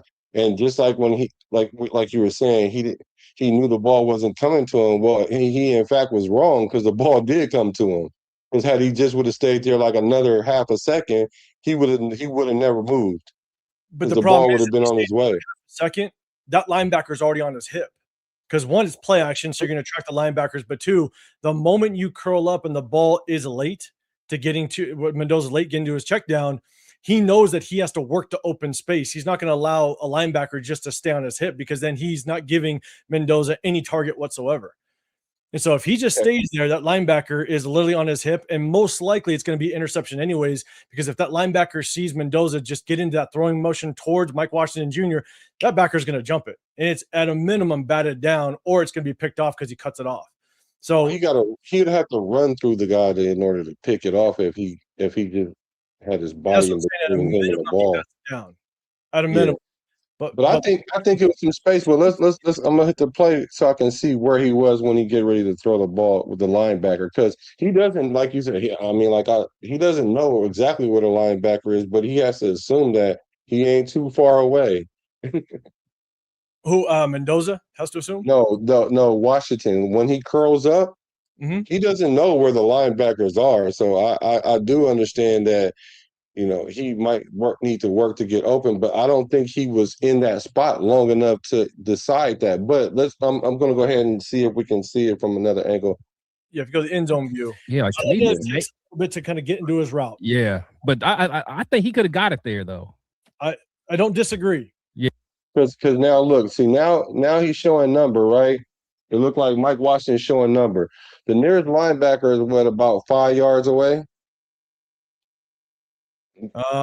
Yeah, 5 yards. 5 yards. So he should have just stayed there, right? But because now Mendoza about to throw the ball, and he I mean, right there, right there is open. Yeah, right it's there like is open.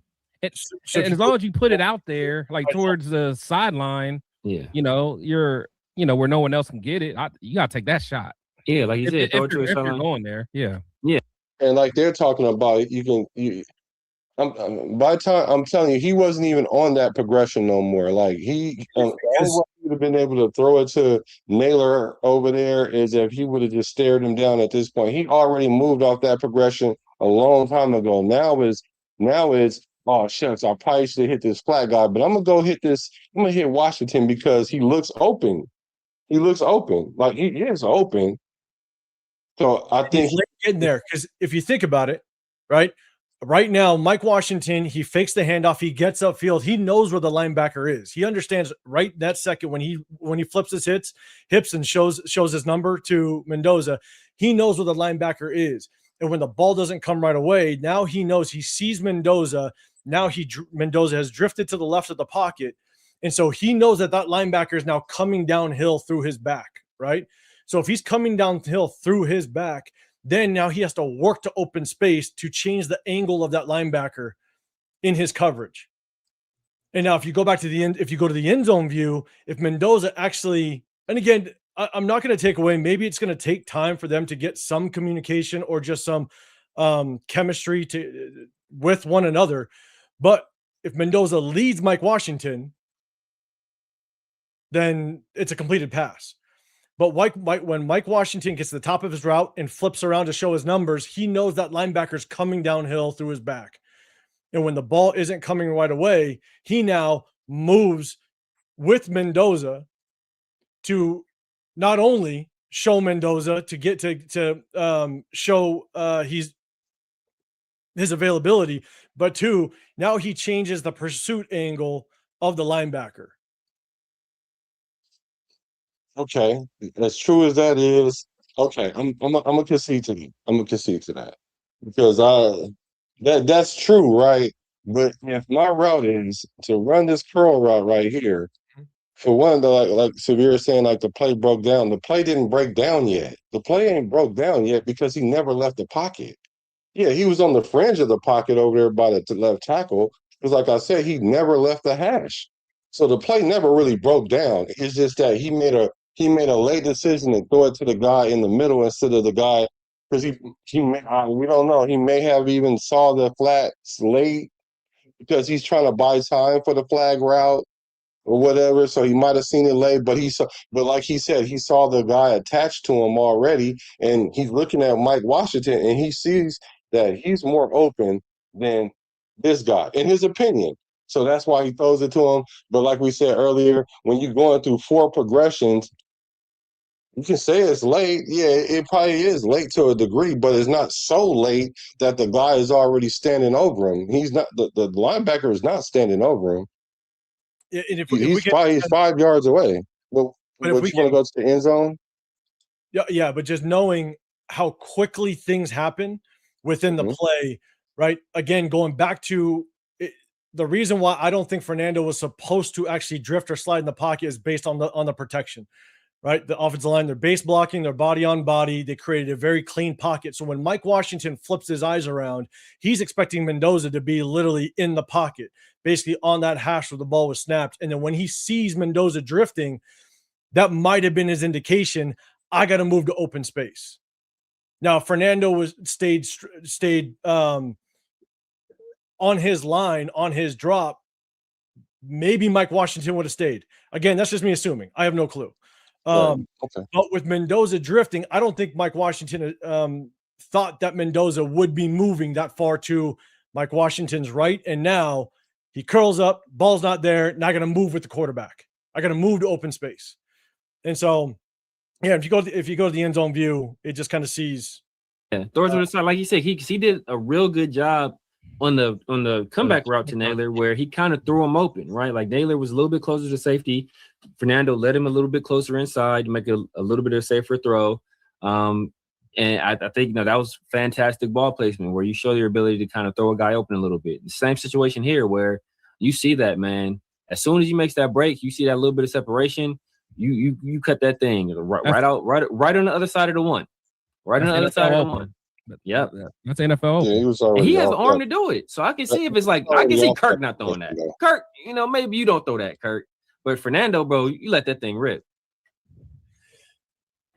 Okay. So at the end of the day, right, Fernando Mendoza has to do a better job because he did not throw a lot of NFL concepts at Indiana. He just didn't. We showed it in the offseason.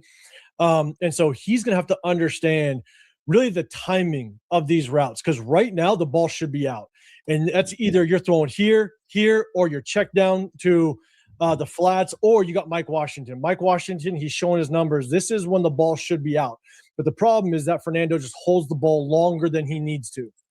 And that's what Fernando struggled with at Indiana, didn't have a lot of experience with Indiana, and was my biggest question mark coming into the NFL is he going to be able to understand NFL concepts and be able to make this type of throw? So we got a tiered concept. Right now the ball needs to be out. So and it's delayed.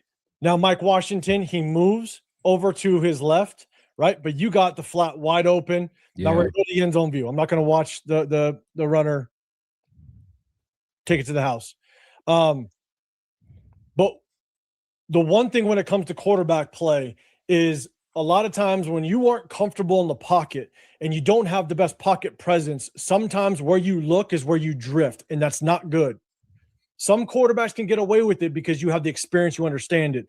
But some quarterbacks, when you look left, you have this natural progression to drift that way. Yeah. right? And that's not good, especially when you have to be able to, when you want to be able to stay in the pocket. But it's also when you take your hitches, where are your hitches? Right now, Fernando's hitching to his left, which isn't good. Even though he's looking left, watch where his hitch should be. Gets to his drop. So right there. So he opens up to the left side, right? Yep. That's what you're talking about. He hitched to the left, right?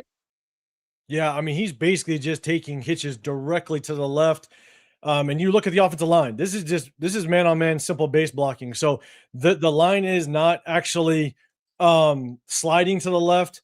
They're not trying to move with Fernando at all. He's naturally doing it by himself. And if you look at, even though Hayward chips a little bit to release, that happens all the time, even when you have to stay true to the pocket and they're man-on-man, or big on big.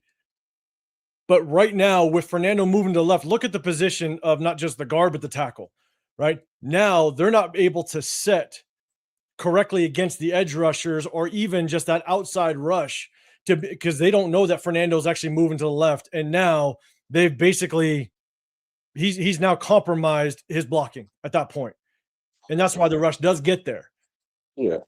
And as a quarterback, right, you can compromise your blocking if you're going to stand in there and take the hit that comes with it. And like I said, I think he was trying to wait till this guy get open. He didn't never flash to get open in time enough through the progression because he eventually gets open. Because like receivers always think they're open. Yeah, you're going to get open at some point, but are you open at the time I'm going through the progression is the question. And so yeah, he does float a little bit, not a little bit. He floats to the left and he takes the hit because that's the prize of being 6'4", 6'5", because you can do that.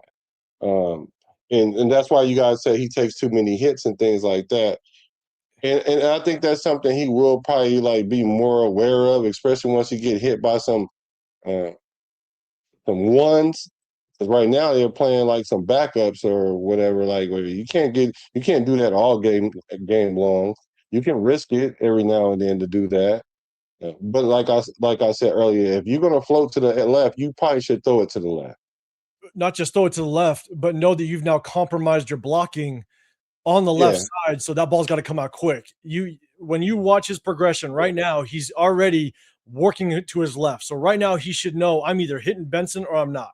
And your hitch, when you hitch to the left, you're not getting yourself in position to make a solid throw. When you constantly hitch to the left, you're not putting your feet in position to be able to drive the football. And if you're not hitting that deep ball to Benson, then you're going to have to drive that out route, or you're going to have to drive that shallow route, that third read down to Hayward. And so as he moves to the left, he's never in position to actually release the football. That's why I question whether or not he's actually reading it properly. I don't think he expected that match coverage on top of Naylor. But as he drifts, his body is never in position to actually throw the football. And I think that's why he never even saw Hayward open right away. I don't know. I think he's in position to throw the football. He's just in position to throw it to the left. I mean, and one thing I have seen him do though, also, which I was going to critique, but I was going to see if it was a thing that he was doing, is like he'll be opened up, but he will throw it straight, but his body and his platform is facing this way, which is not fundamental, right? So that's not fundamental. You kind of want to be squared up to where you're going to throw the ball. But I've seen him throw some accurate passes with his gate open, but throwing it straight, like how he actually ended up throwing it to Washington. So I do have a little critique about that, but if that's what he does and it works for him, I don't know if they're going to coach out him. I don't know. My jury is still out on that as far as that, but I just know that's not fundamental. But let's take a look and see through the rest of this drop and the progression, because I do agree with you. Like at this point right now, he should know, okay, I can't hit this deep pylon route. So now my next progression is this flag route. So then that's when he starts floating to the left, because he's trying to buy time for him to get open. Because like I said, he sees the field over there open. He sees nothing but grass, but if the receiver ain't over there, there's no need to throw it over there and risk it because it could get picked still. But in all honesty, though, buying time isn't moving left, because look at the pocket. The pocket tells me he's got to stay on that hash, because if he drifts left, now you're compromising both your guard and tackle's ability to block those two guys. So while he drifts, that's true. That's true. I agree with that. You got to stay in the pocket to buy time, and you got to hit up through the hash. I agree with that, but you also can buy yourself time by, if you're going to go out there on the island, you're going to take that hit and you can just throw it at the last minute. And that's what essentially he's out there doing. Like he's out there like, I'm about to take this one on the chin because I'm trying to throw this corner route, but it just didn't fruition fast enough. So now, all right, now I'm looking for a check down. And yeah, he's compromised because he still got the ball off. Even through two more progressions, he got the ball off still. Yep. Right now, he wants to hit left. Right. The pocket's there. The pocket's there. The pocket is there. But he's like, when he gets to his final drop, when he gets to his final step in his drop, he's already leaning left. Yeah, leaning that way. Yeah. You can tell hits and feet. You can tell it all. And when you drift in. Yeah, see, that is to create a passing angle. I don't think he's just drifting because he's looking that way. I think he's trying to create the passing angle because of how the receiver ran his route. And that's perfectly fine. Now, again, I think he's doing that on his own because the protection does not warrant him to slide to the left. But if he wants to slide, that's perfectly fine. Then you have to throw left, and you got to hit Hayward now. I would agree. I would agree with that. But I mean, you have to, but you don't have to, because you still got another check down in the middle. Because granted, let's say if Washington stayed where he was, the ball would have came right to him. Would you agree with that? If he would have just stayed where he was, he would have got the ball to him still. Yeah, but I believe Mike Washington is already moving to his left right now.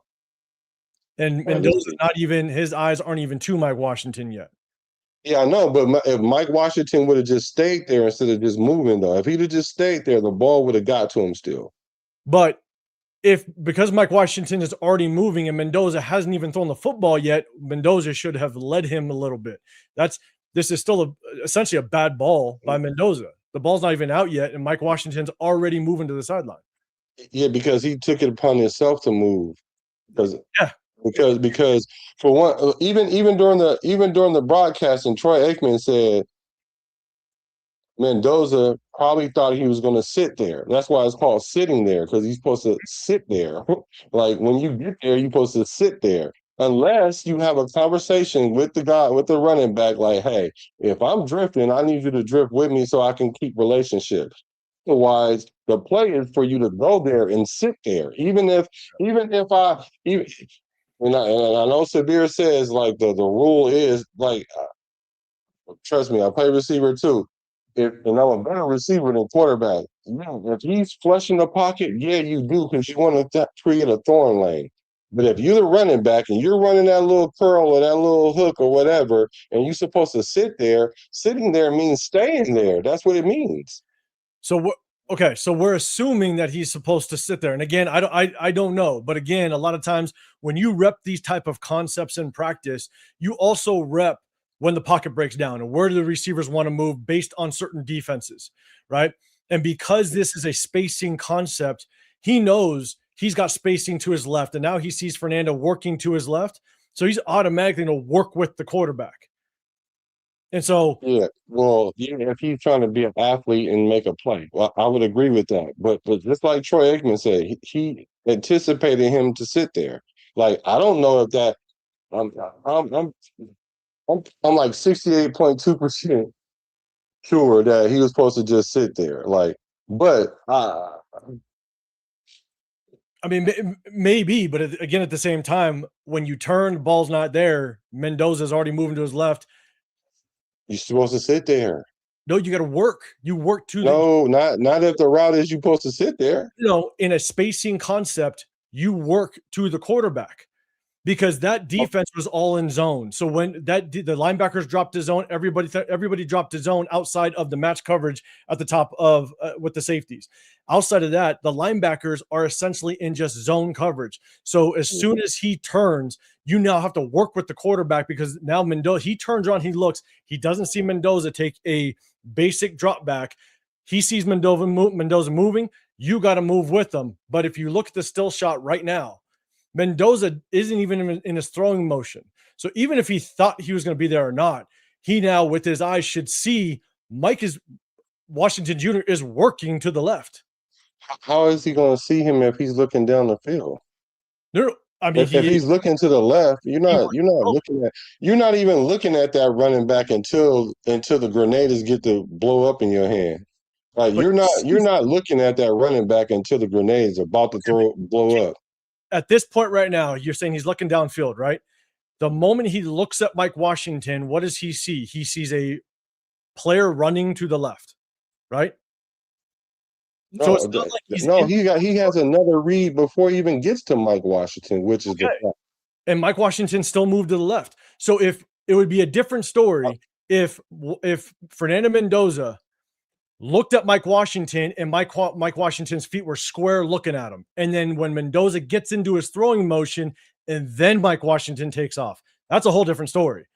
Because then, yes, Mendoza saw Mike Washington literally squared up to him and Mendoza says, I'm going to throw it there. But Mendoza's not even in his throwing motion and Mike Washington is already working to the sideline. And so when let me see.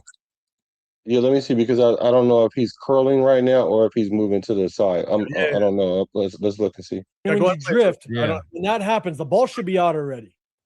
The ball should be out. You got a wide open flat route. If you want to throw with anticipation and be able to get to that ball to the back pylon to Malik Benson, or to that out route with Jalen Naylor. And yes, I actually think Jalen Naylor need to be quicker on his route. Get out there. Yeah, he rounded it a little bit. Yeah.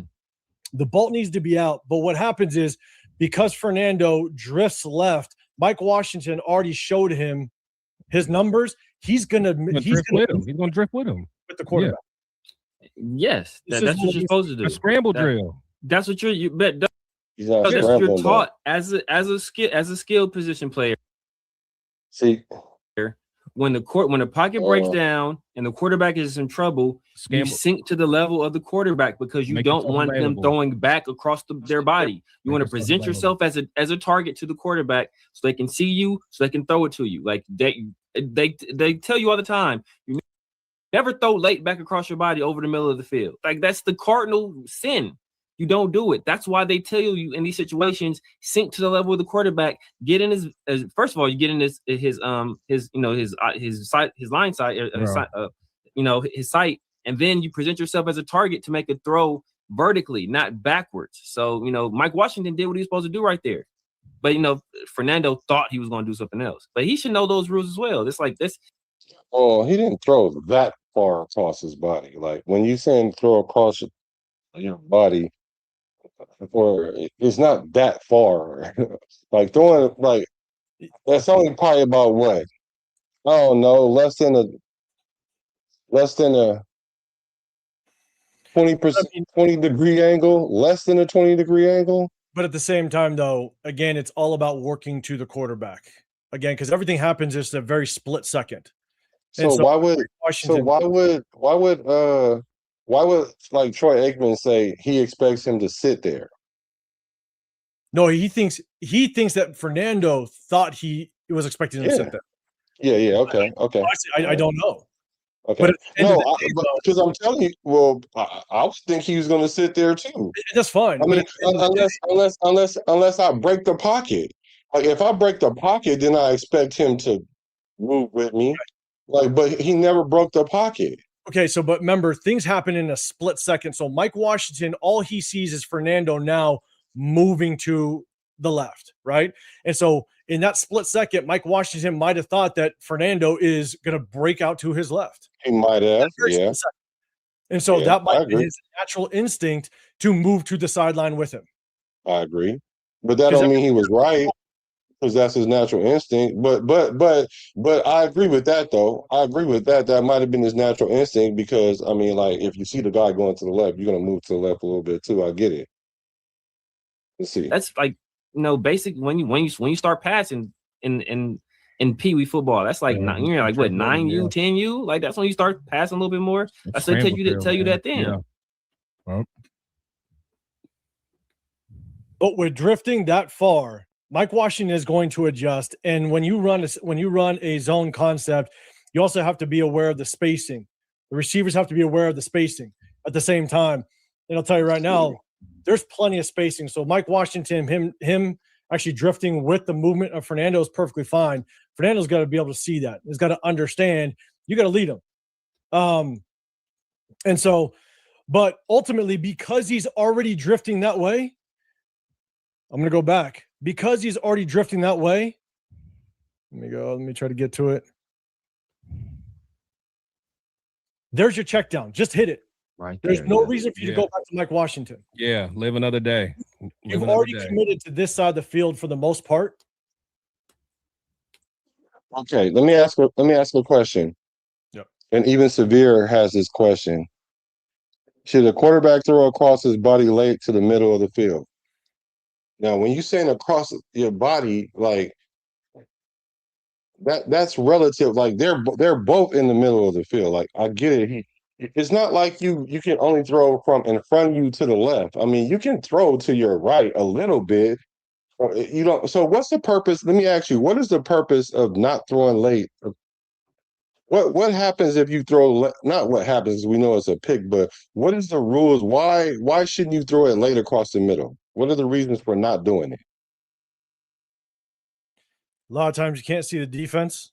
Gives defense more time to break on the ball. If it's a little bit farther downfield. A lot of times when you're throwing back across your body, you just can't get a lot into it. So the velocity of the football isn't as strong as if you were throwing to the side of the field that you're moving towards. Right. So, yeah, like the velocity. So on a little check down, the velocity that, like you said, that's probably more for like if it was further down the field, because his velocity is not going to be affected from that check down right there. Also, I think you kind of hinted at another reason, which is to avoid the big hits on your running back, because you don't want to throw it back late and then the linebacker run down here and hit sticking. But another reason is because the chance of interception, because the defenders get to read your eyes and they can undercut the play and in the angle that you're throwing the ball. That's why I'm saying if it's like a 20-degree, like that's not, nobody's going to undercut that. Not a running back. I can see if we're talking about like a wide receiver, I get that. You don't want to throw late to a wide receiver because you're, especially as a quarterback, because a lot of times you don't even see the guy until he flash late, right? And then you see him and you try to throw it, but you ain't even looking at this defender that's already been standing there reading your eyes the whole time. and then he'll run right in front of it and pick the ball off. But when we're talking about a running back, those rules aren't the same. And so if I'm dropping back and I know I have a late check down to a guy that's standing in the middle of the field, I'm expecting you to be there after I go through my 1, 2, 3 progression. I should have kind of went there, but why'd you move? Like, why'd you move? Because now when you moved, you allowed the defender to come run downhill and catch the ball. Only if it's behind him. Again, it's going back and looking. Mike Washington's already on his motion to the sideline when Mendoza gets into his throwing motion. So it's just, again, it's all about, it goes back to Fernando Mendoza understanding these pro level concepts and understanding how to get through his progression. And the reason why I don't think he should have drifted to the left, I think he did it on his own, is you have to look at the protection. And the protection warrants a clean pocket, where he's got to basically stay on that hash inside the pocket. And if he would have hitched up properly, if Mike Washington would have whipped around and saw him still in that pocket, he wouldn't have most likely moved. He probably would have stayed because he's directly right in that line of sight. And if Mendoza went through his progressions properly and in the right timing, then he would have hit Mike Washington right as he turned around. But because he moved left, he should have hit Hayward. That was the right read. You're already moving left. Yeah. You stay dedicated to the left. Hayward was wide open. That's the progression. And so at the end of the day, and it's like what I said in the beginning, is I think this is a big learning curve for him. This is the learning curve that I expected coming out of Indiana. And so, and if you go back and you also look at other times that we broke down Clint Kubiak's offense in the offseason. When we hired on Clint Kubiak, I went back and I wanted to see what type of concepts did he run, right? He loves the flood concepts. He loves coming from under center, faking the handoff, booting back the other way. He loves them. And this is something that Fernando is going to have to learn because, again, did not do a lot of it at all at Indiana.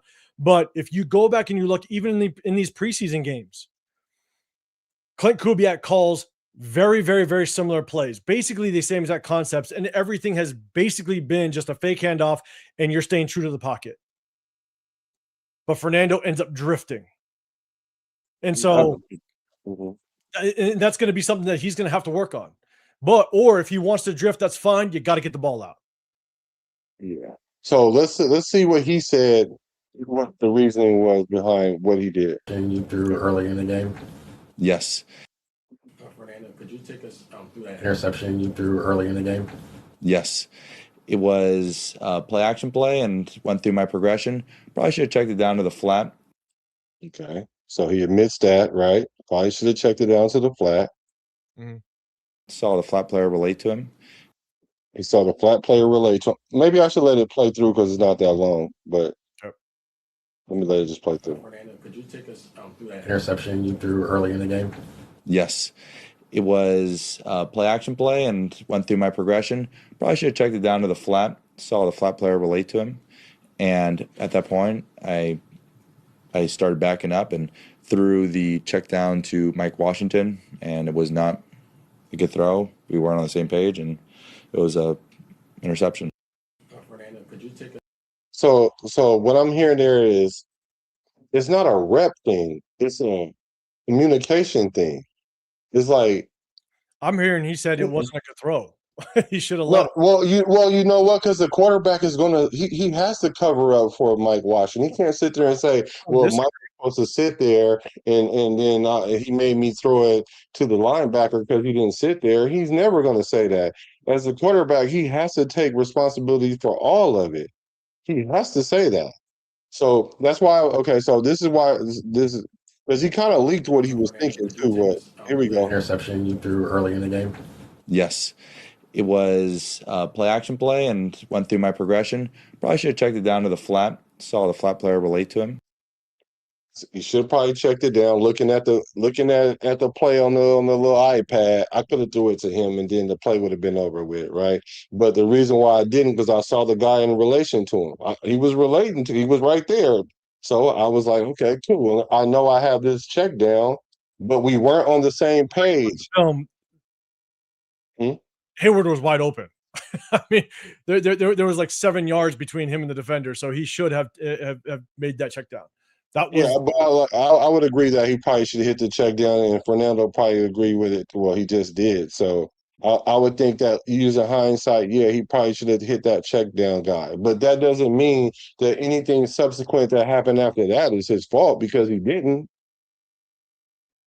Because he still had another receiver open, which was Washington. Like, had Washington not moved, the ball would have hit him right in the face. Like, but let's I'm gonna finish this part because I want to get to one little clip. It's like 4 minutes. And at that point, I started backing up and threw the check down to Mike Washington, and it was not a good throw. We were right. Take responsibility. It wasn't a good throw because it ended up being a pick. Of course, it's not a good throw. weren't on the same page, and it was a interception. Yeah. So that's, as a quarterback, you have to answer like that. You're not going to sit there and say, well, me and Mike wasn't on the same page. He was supposed to sit there, but he didn't. So consequently, I threw a pick. He ain't going to say that. I mean, he said they were on the same page, but the question is who was right and who was wrong? That's, no one knows at this point. But again, it goes through just understanding what the pass concept was, when with it being a spacing concept, knowing that Fernando didn't stay true to the pocket and drifted.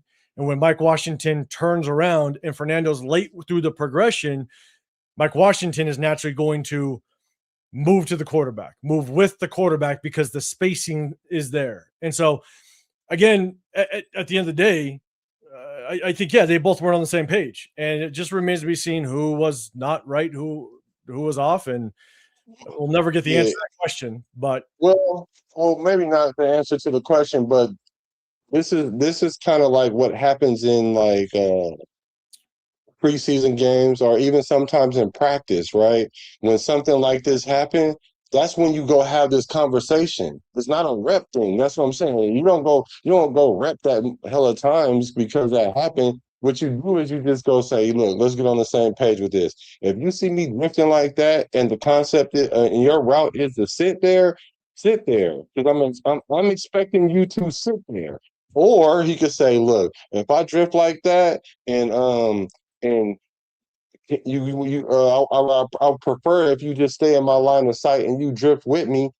He'll say that. It's not, like I said, it's not like a rep thing. It's not something that he needs to learn. It's just a conversation, and that's what I'm saying. He said that communication is, what's that? Honestly, in my opinion, also he needs to work on his accuracy. I don't think Mendoza, outside of RPO back shoulder fade, he's not very accurate. You go back and look at his entire season at Indiana, anything outside of back shoulder fade or RPO, he was 50-50 accuracy wise. He was not very accurate. But then it's not shocking when we are constantly hearing interceptions where DBs and linebackers are jumping. I mean, he threw 2 interceptions yesterday. He threw an interception during the joint training camp. He's thrown multiple interceptions prior to the training camp, and a lot of it is short routes. And so the question is who's not on the same page? Is it the constant running backs, or is it Mendoza either being inaccurate or not understanding what the concept's supposed to do? Because all we're hearing out of training camp is he's literally throwing interceptions day in and day out. So it's just trying to understand. Like, I don't think we're going to get the answer on who was right and who was wrong, because maybe Kubiak wants Mike Washington to move like that. I don't know. Yeah, it could be. So there clearly was a miscommunication, but at the end of the day, when you watch the release of the ball, then you would hope that Mendoza would see Mike Washington's movement is already to the sideline, in hopes that you would actually lead him. But again, a lot of his interceptions in training camp, joint practice, everything has literally been short intermediate routes. So there's a lot of miscommunication going on apparently, but who's at fault? And that's going to be the interesting part. Okay, so here's Kurt Warner breaking down this play. Yep. I don't know. Have you seen this? I have not. Actually, I think my boy Chris, Protect the Shield, I think he sent it to me, but I wasn't able to see it yet. Okay, let's take a look and see what he says, because I think he kind of encapsulates how I look at it. And for the record though, if I was a quarterback in that situation and I was drifting to the left, I would prefer if he would have drifted with me, like I would have, right? But at the same time, I don't know, because now we gotta lightweight practice that, because I don't want you to be running hella fast doing it, because like I said, I don't want you to run into a coverage, because now I gotta time it, and then that could hit you hospital ball. There's a moment the backer comes off and hits you while you're doing that, that's a hospital ball. Versus if you just stand there and I throw you the ball and you just get hit in the back and get blasted, yeah, okay, cool. You did get hit, but it's not a hospital ball. So, like, I do understand why he did it. I'm not saying that he was totally wrong for that, because I've divvied this up to 50-50, him and Mike Washington, but now I've kind of adjusted that. For me, I say it's 50% Mendoza, 25% Washington, 25% Naylor, because he ran a terrible route. But let's look, and I want to know after this video right here. It's only a couple of minutes, and you and then you can tell me what percentage you think is responsible, because Severe said it's 95% Mendoza. That sounds like a little bit of hate to me, but I don't know. All right, little study ball teaching tape. Fernando Mendoza last night, watched the game, saw the pick-6. Everybody pointing to Fernando, bad decision, bad throw, all of that stuff. Let's kind of break down this play and what I believe happened on this play. And it really started out with, I thought, a really good process by Fernando. So they're running what I call a pylon concept. So it's a deep pylon or corner route that's aimed at the back pylon. That's why we call it a pylon. It's aimed at the back pylon. Okay, they're going to have a flatter corner that comes off of this, and then looking for a little chip here, and then we're going to go to the flat. So the idea as a quarterback, when you've got this 3 level over here, is we're going to read this corner first. Okay, so if the corner hesitates at all, of course, we're going over the top for the touchdown. As soon as we get him to take off and run, so there we go. I meant to say this before I'm about to rewind it now. Look at this slot receiver, how he starts off on the outside of his hash and how he ends up in the inside of his hash and never redirects it. So he got rerouted. So now that put pressure. This is why I put 25% on him, because now you put the quarterback in a compromising position, because now you didn't even redirect yourself. So now I gotta look off of you now from that. Now I can't even. You're no longer in my progression now because of that. I'm not looking for you to break open no more. I'm not trying to throw you open or none of that, because now I got to go through my progressions. But but that's only one option of 5 going out. So that's even though Naylor may not have second read, that's fine. So then you just get to your third. But as long as your feet match your progression, then it's really not a problem, as long as you get to the open receiver. And so, yes, Naylor didn't run a great route, but at the end of the day, it doesn't kill a play, right? What you're doing is you're going through your progression. And so top of his drop, you got Benson. Didn't like it. That's fine. Get to your second. Naylor's late out of his break. Okay, bang. There's my third to Hayward. So yeah, not a great route. Great route to play. It's just going through your progression, because you literally have 4 other options, as long as you just go through your progressions properly. Yeah, because had he stayed right here and just stayed in the pocket, without a doubt, just throw it to Hayward. But now if you're trying to gamble and you're trying to buy time for this corner route to break open so you can redirect yourself, that's why I'm saying that's why he floated to the left, trying to buy time. Like that's what I'm thinking he's thinking. But let's see. We got him to turn his shoulders.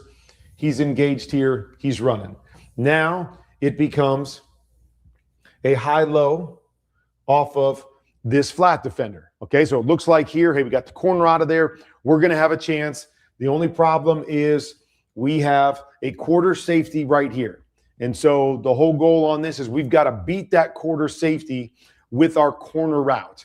Okay, so you see one way that teams like to attack quarters is getting over the top of the quarters. So they'll put a post there. That's a combination we call POCO, post corner. So now you get the safety to hesitate, you throw the post over the top. They just happen to have everything going outside, so safety squats. He's not giving anything up over his head on this particular play. And as Fernando goes through this process, safety does a good job squatting his feet and jumping on the corner route. So all three of these things are covered. So really well done. We go 1, and then whether you go 2 to 3 or just 2 to 2 based off the flat defender, all covered. So he does a great job of getting to his 4th read right here. Like, that's a win. If you can get a young quarterback to go through this process and get to his 4th read, you're sitting in really, really good shape. Now, the problem with this, to me, is Fernando is not solid in the pocket. There's really good protection here, okay? If he's set up and he's staying inside the pocket or stepping up in the pocket, I believe he's going to get a completion here, and it's not a pick-6. But what? To your point, that's what you're saying too. Yeah, because right now, he does. While he's drifting, he's never getting himself in a good position to get rid of the ball quickly. If you get into a traditional drop, you're hitching up, and as you're hitching up, you're always loaded to get the ball out. But as he's moving and drifting to his left, he's too upright. He's never in the proper position to set his feet, get his hips into it, rotate his shoulders, drive into the throw. It's just he's just not quick enough with the processing.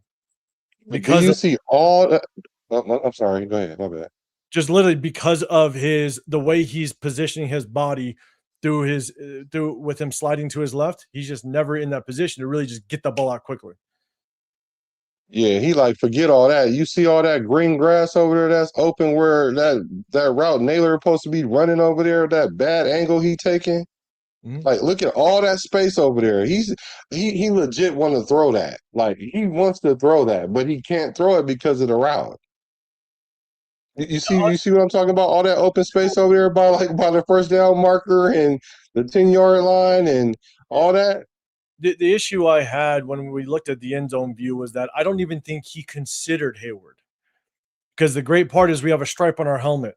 And when you watch the end zone view, you can kind of get an indication as to where they're looking based on where the stripe is pointing. Again, I'm not saying it's exact, but it's a good indication. Right. And literally the stripe on his helmet never moved to Naylor, not even for a second.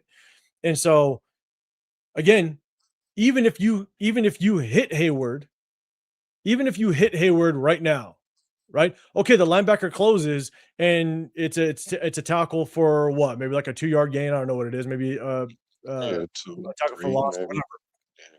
But even if you get to your 4th progression and Mike Washington just stays, it's the same thing. You're basically hit Mike Washington 2 yards, maybe. Yeah. You know what I'm saying? And so he's already committed to the left. So you just hit Hayward. Yeah, maybe it's a tackle right as he catches it, but then you live for another day. And so with him drifting to the left, he's already committed to the left. And that's why Kurt Warner, I think, is saying he had to stay true to the pocket. So when you hitch up, you're in that position to get rid of the ball right away. And now he's hitting Mike Washington as soon as he turns. Let's see. Here, as he's reading this out, is he starts to fall in the direction of the throw. Again, a common practice.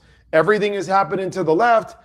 I'm trying to feel the pressure. I'm falling to the left a little bit, trying to make sure I've got vision on everything. And I'm falling in the direction of the throw because I would never obviously want to run down to the bottom of the screen away from those throws because I can't make it. So the natural thing is kind of fade in that direction.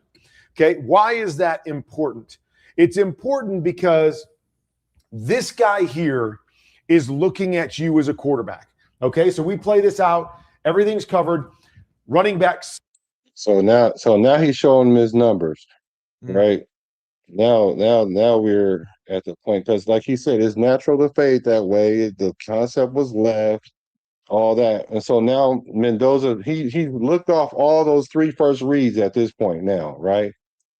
Because if he was going to throw it, he would have threw it to the flats. If he was going to throw it over there, but now he'd already changed his platform to go to Mike. not all the way, but he's changed it from being open to the left.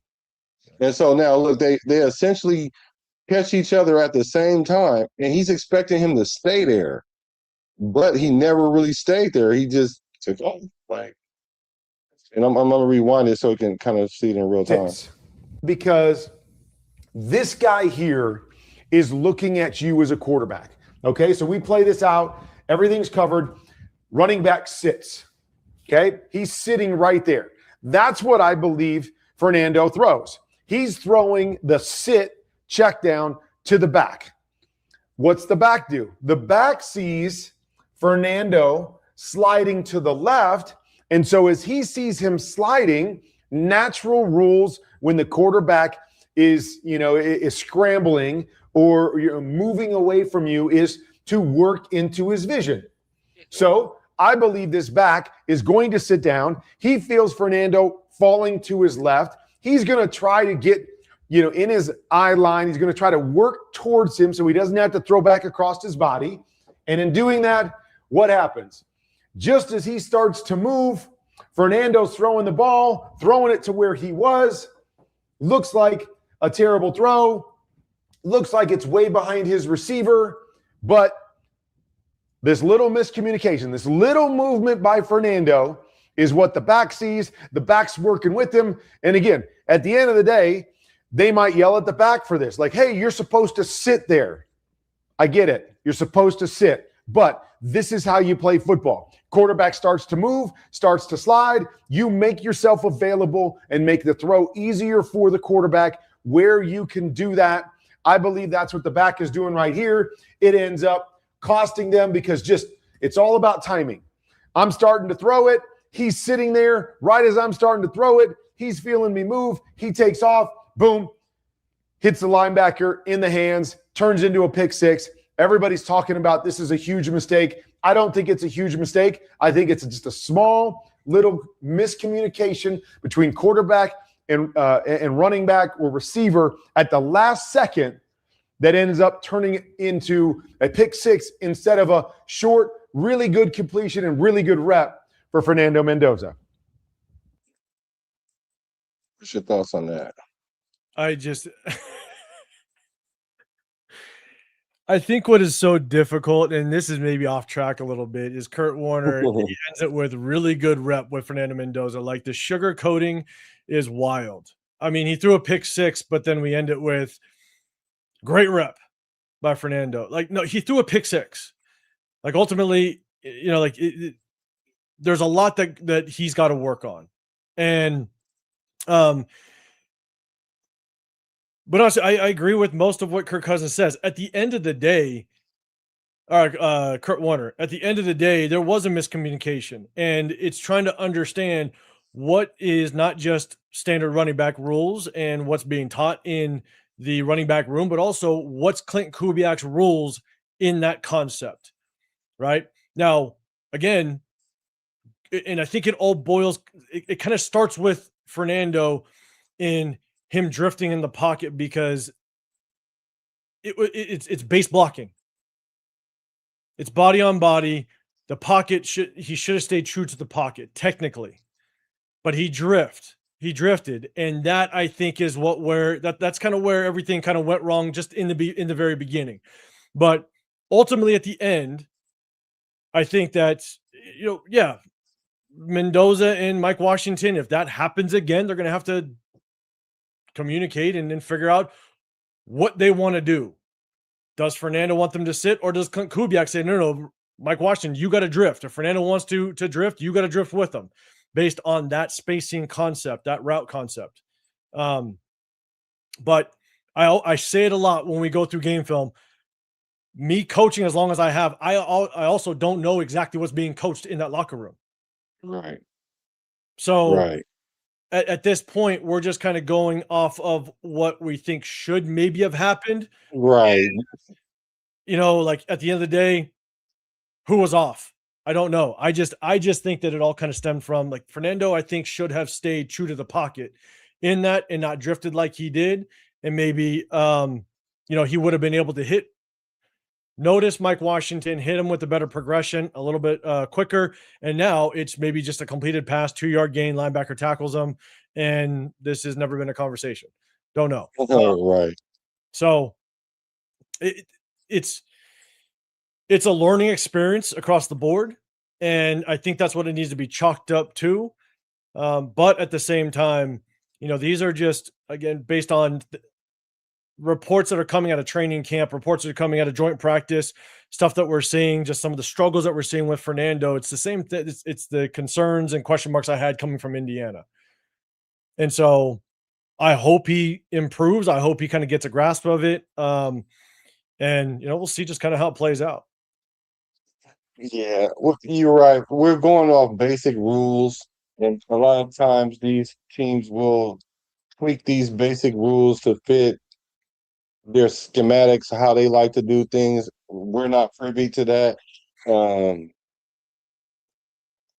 Just basic, just basic. You know what I'm saying? Just very basic. That's why I said, okay, cool. The basic rule is if you're gonna go there, sit there. Now I understand why you did what you did, but the rule is still it's not a fixed rule that you fly with the guy. That's not a fixed rule. But my whole argument was it's not even something that you have to rep out. It's not something you have to rep out. All you have to do is have a conversation, like communicate that, like this is how I expect it to be, and if this happens, then just do this, And then when you make a mistake like this in like a preseason game or even in practice, then that's when you talk about it so it don't happen again. Now I seen Severe, and I forgot I could have had Severe if he had time to come up here if he wanted to, but he said how many pick sixes has Fernando thrown in practice. Now we're talking about practice first of all, so he should have the ability to make mistakes. Now let's ask I don't know how many pick sixes he thrown in practice. If we're gonna count the pick six that he had in the joint practice and then the pick six that he had in his game, I only know of 2. I don't know if you guys know of more than that. But what I do, yesterday. huh? He had 2 today. Two pick sixes? He had pick sixes? Yeah. Oh, no, I think he had 2 in one at the practice that I saw. And then one that was reported. Greedy Vance has got him twice. And then I saw one that Greedy Vance dropped. I was at the training camp and Greedy just jumped it and he dropped it. It would have been a pick 6. But so essentially he's thrown a couple pick sixes in practice. Oh well, one in practice and one in the game that we can verify, right? 2 that have been reported by the beat writers, and one that should have been that I saw. Yeah. So, how many pick sixes have you thrown in the game, like a real game? I don't know. Yeah, he's thrown. He didn't have any last year, but again, he never ran pro style concepts last year at Indiana. It was literally all just RPO. So in 3 years, he's thrown 1 pick 6 in 3 years. So throwing a pick 6 ain't his thing. Well, I don't know. It's not about the pick sixes. It's just about the interceptions. That's all it is. I agree with that. But I was just going off this comment that Severe guy is like, how many pick sixes has he thrown in practice? That'll tell you who's at fault. But I'm just saying that's why I was trying to figure out how many pick sixes have he thrown. But it's just when I went to training camp, I saw roughly 60 to 65 throws, and he threw only 1 deep ball. That was it. Aiden O'Connell, the moment he got into full team, and I'm just talking about full team. I'm not talking about one-on-ones and stuff like that. That's nothing. I'm talking about full team. Aiden O'Connell got in, and he threw multiple deep balls and just threw it downfield. So I don't know if they were trying to restrict Fernando, but when I went to the 2 days of training camp, between 60 to 65 throws, he threw the ball deep 1 time, and it was completely overthrown with Malik Benson. Everything else was just basically short to intermediate passes, really just short passes, in all honesty. And the thing is that I'm wondering if Greedy Vance kind of has his number. Maybe some of these other defenders have the numbers, because more times than not, he's basically just going to the check down. I don't think he's comfortable with reading the NFL defenses right now, which it's not a massive knock on him about reading NFL defenses. But at the same time, I don't think he understands just NFL route concepts because he didn't run it at Indiana. He didn't run it. I mean, maybe 5% of his throws at Indiana, which wasn't a lot because he was 60th in passing attempts at last year in college football. And so 80 to 90, 80% was RPO, back shoulder fades, or goal balls. That was it. There was really no pro style concepts really past week 3. Old Dominion, he ran some. Michigan State, he ran some. I want to say Kennesaw State, he ran some. But after that, after Indiana realized who they were, they ended up having, I think it was the second best defense in college football and the 4th best rushing game. When they ended up averaging 275 yards after the first 7 games of college football, and they tried to attempt flood route concepts, dagger concepts. They tried these concepts with Fernando Mendoza, and it wasn't great. It was mediocre at best. His accuracy was 50-50. And after those 6 to 7 games, they were like, holy shit, we are going to lean on our run game and we're going to lean on our defense. And that's exactly what happened the remainder of the season. They played the most safest football I think I've ever seen, even up to the national championship, the most safest football. And Fernando Mendoza really wasn't pressed outside of the Penn State game. Yeah, good game-winning drive. That was good. But outside of that, the only other time that he trailed in any game was Ohio State, and that was done by the second quarter. They took over the lead. So it was a very, very safe offense. It was a very, very basic offense, and they leaned heavily on the run and heavily on the defense. And it was 80% RPO, which if you go back and look at Clint Kubiak only ran 11% of the time RPO. And so what does everything else look like that he's going to be asked to do? And this is why I say, and this is what I said prior to drafting him, I think he's going to struggle with NFL style concepts because he spent an entire year really not running it. I think that if he would have stayed at Cal, he probably would have developed more as an overall quarterback if he stayed at Cal because he would have been asked to do more. Where at Indiana, his answer to pressure was RPO. You can't do that in the NFL. He never made any type of line adjustments, protection calls, pre-snap, nothing. He never did it. His answer was RPO, and that's not going to be the answer in the NFL. So you need to understand where the pressure is coming from, how you reset your backs, how you adjust the protection calls so that you now are balanced on offense. And again, because I say all this not to say he's not going to be able to do it or he can't do it. I'm just saying that what he showed in college, it's going to be a massive, massive learning curve for him. And we're seeing. I agree. That's a massive learning curve for him. I maybe you weren't finished. My bad. Go ahead. No, go for it. No, yeah, I was good. No. So for me, it says, well, let me answer this real quick. Just like Kirk said, natural rules, all running backs will drift with him. Yeah, but right before he said that too, he said that they were probably going to jump on the running back for doing that because the natural rules, because you naturally would want to go do that, but that might not be the rule because you're supposed to sit there. Now, as far as like the RPO thing, I could agree with you, right? I could agree with that. So, but for me though, if I was only running RPOs and I'm not used to going through progressions, right? I'm not used to going through progressions, and then I get to the league. And we got to remember, this is only his second game, right? We got to remember that this is only his second game, and he's shown the ability to go through progressions.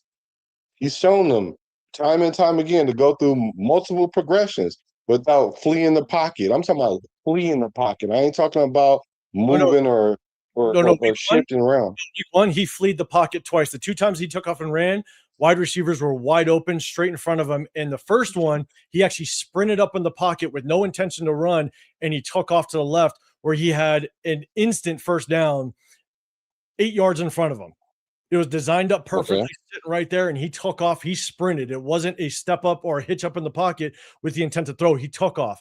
And the other one where he took off to the left-hand side and got the first down, I believe he got the first down. There was literally 3 wide open receivers sitting right in front of him. He had Ian Thomas basically on a quick little curl route right in front of him. I believe it was I think his last name's Thomas. He was on a simple dig route, wide open right in front of him. He had Labe on a swing route. So he had 3 receivers wide open right in front of him. And the offensive line did a damn good job of opening up the passing lane right in front of him. And he took off instead of hitting Ian Thomas for a first down. But that was the tendency that he had, because I also showcased a lot when he played at Indiana, where he would look like he's going through a progression, but he would come off his number 1 and number 2 reads so quickly, and they would actually come open, and he would just take off and run. And so even at Indiana, when he looked like he was going through a progression, I struggled to think, are you actually processing what you're seeing in front of you? Because the receivers actually come open, and then he just takes off and runs. And I think that was his default. If his first receiver wasn't open, he would literally just take off. And he showed it twice last week on both those runs.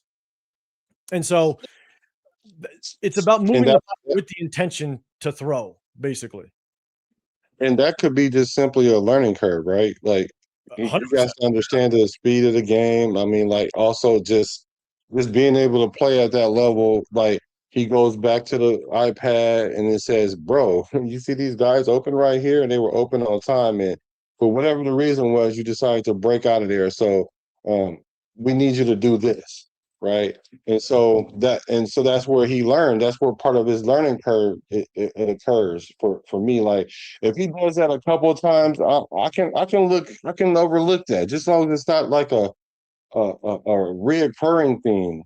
But I will be looking to see this progression thing that you're saying, because for me, I see him. It appears to me that he's going through progression. He doesn't have happy feet. He's not nervous in the pocket. He seems pretty calm to me. Things that it takes quarterbacks time to even get used to, and I feel like that he has a certain level of confidence to do those things, even so much that he drifting to the left trying to wait for this dude to get open. Because if you're not confident in yourself and then comfortable in the pocket, you're not going to try things like that. You're not going to try to work your way from the third progression to a fourth progression if you're not comfortable in the pocket. You're going to try to throw the ball out quick all the time. Now, That's processing what you're seeing, though, because that's the problem that I have, is that he didn't even look at his third read, which was our fullback. God damn it, what's his name? Ironhead son, Hayward, right? I don't even think he looked at his third check down, even though he said he saw the flats, but he could have went back to the iPad and saw it and was like, oh, well, like maybe I should have hit the flats. But at the end of the day, though, is he's going through his progression. Again, he's showing things that I had concerns with at Indiana. And that's the problem, right? He's rolling over my concerns that I have from Indiana till now. The problem, and this is all talking about, we picked this guy number 1 overall. I don't need a number 1 overall pick having issues in the pocket, possibly, and struggling with pocket presence, right? And again, just him escaping the pocket, like I showcased it after the week 1 game. He's shown the same things, right? The hit that he took later in last week's game, where he didn't hitch up to just change the attack angle of the edge rusher. That's going to be something that he's got to learn, but he didn't have to do a lot at Indiana because he wasn't a straight drop back quarterback. His answer to pressure was RPO, which he's not going to have that answer in the NFL. So him getting to the top of his drop and not hitching up to change the angle of that edge rusher, if he doesn't learn it, he's going to get his ass kicked. But the thing is, I don't want that issue with the number 1 overall pick. Like, I want to be able to know that you've answered enough questions in college that warrants me to be able to trust that you're worth the number 1 overall pick. And it's just me. But for me, he had way too many question marks to be able to pick him at number 1. And one of the biggest ones was pocket presence. Because if you go back even to the Miami game, right, going against some of the better schools, even you go back against when he played against Ohio State, the first half of the Alabama game, they got after him. And then what happened? His answer, he had to go back to the RPO. He had to go back to the back shoulder fade because they literally could not put him through just a standard drop because he just was not good in the pocket. He took 2 really bad sacks the second half of that Miami game when Miami was finally in with their full complete defense. They had their number 1 corner was basically out because of the penalty that he had the previous game, right? So they played a very soft coverage on the back end, which allowed him to just kind of run those back shoulder fades, those simple hitches, stuff like that. But when Miami got to full strength in the second half, he took 2 bad sacks back to back. He didn't complete a pass till the fourth quarter. He had the one tendency where he actually dropped back and kind of quarter rolled his way, just like we saw in that interception play. He kind of drifted his way, tried to throw an out route to Elijah Surratt, and was completely inaccurate. And so, like, I just think he's had in the opportunities that he had to showcase that he could be a good pocket quarterback. It did not look good whatsoever. And if I have issues or concerns with you being a pocket quarterback at the college football game, and everybody is trying to warrant that you're going to be a good pocket quarterback or you're going to be a pocket quarterback in the National Football League, but you struggle with pocket presence at Indiana and wasn't asked to do it a lot anyways because you relied on the RPO, like, you're not going to get better with pocket presence in the National Football League. I just don't believe that, because you're going from the college football ranks where from college to the NFL, the speed is going to be like ×5. And we talked about this earlier before, me and you, Black, is that pocket presence is more of an instinct. It's like vision, right? You have to have a feel for the pocket. You got to understand where that rush is coming. And if you don't have it in college, I feel like the likelihood that you're going to get it or improve into it in the NFL level is very slim to none, because again, the speed is like ×5, but also go back to the practices. You only have like 14 padded practices in training camp and 15 padded practices during the season.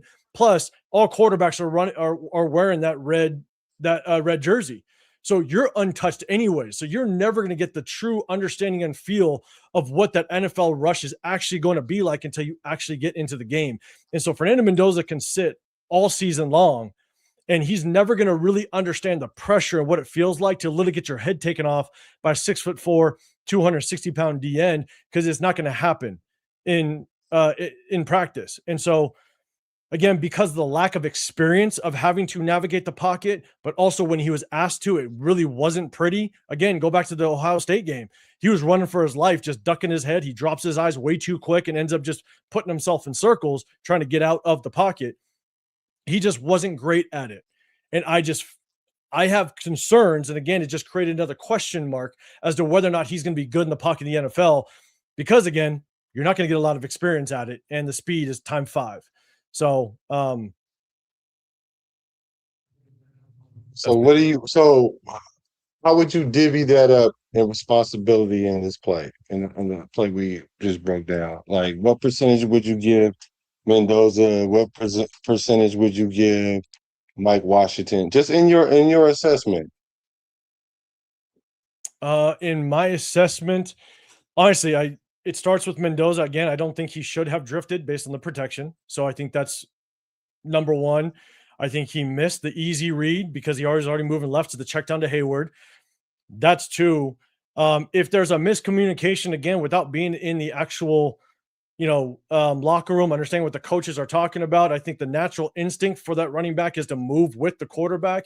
And so, I'd put it 80% on Fernando. That's what I'd put it as.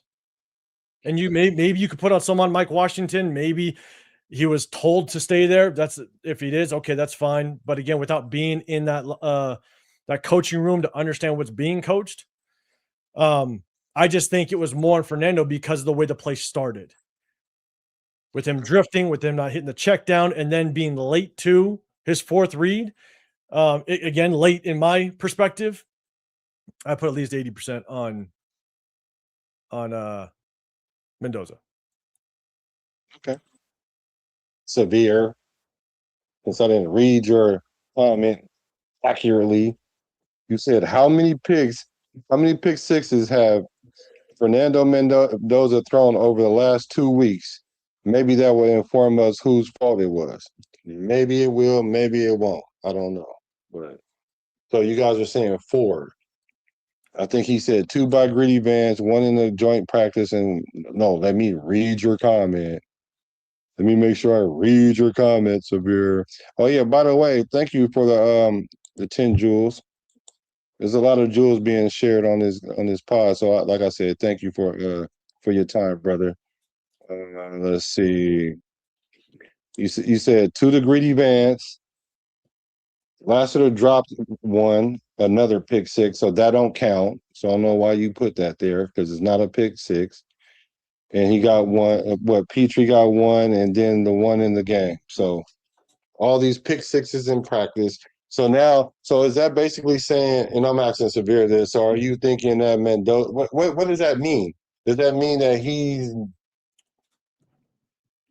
not ready? He's going to throw a lot of pick-6s? What does that mean, Severe? And I want to ask you. So how do you feel about Kirk Cousins then? I think Kirk Cousins could be a serviceable quarterback. I think now, with all that to say, with Mendoza, I think the Raiders did a very good job of just setting up the foundation for Fernando. Right, I think that they are right on pace when they are hoping that Kirk Cousins plays the entire season, because I think Fernando is going to need the entire season to really just understand just the game at this level. Just NFL concepts. But more importantly, not just NFL concepts, and this goes with any quarterback coming to the NFL, you have to understand NFL defenses and how they scheme against you. And so, because that's going to be night and day from the NFL or from the college as well. But with Kirk Cousins, I think he's a veteran. He's going to be serviceable. The one thing that I have concerns is just how is his arm going to hold up under pressure? Like if this offensive line isn't good, if this offensive line, finds themselves breaking down, which even the best offensive lines break down at times, I just have concerns with him just having that ability to have the velocity on the ball, really in certain situations, right? When he's just slightly moved off his spot and now he's kind of throwing off his back foot or throwing off balance a little bit.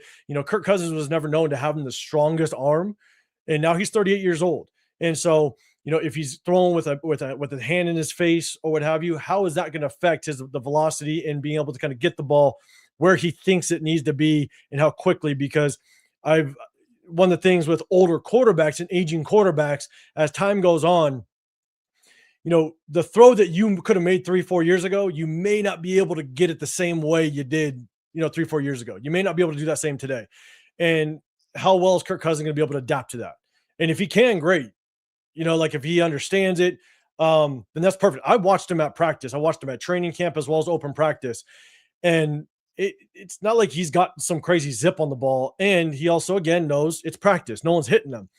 And so when it's live bullets and when it's time for him to have to kind of throw off that back foot or off balance, I'm just wondering just how much kind of zip he's going to have on that ball, because that one throw that he had to Jack Bech, that first preseason game, I went to the preseason game and I was watching it, and that ball just did not get there very quickly. And I thought Will Johnson was to jump that thing.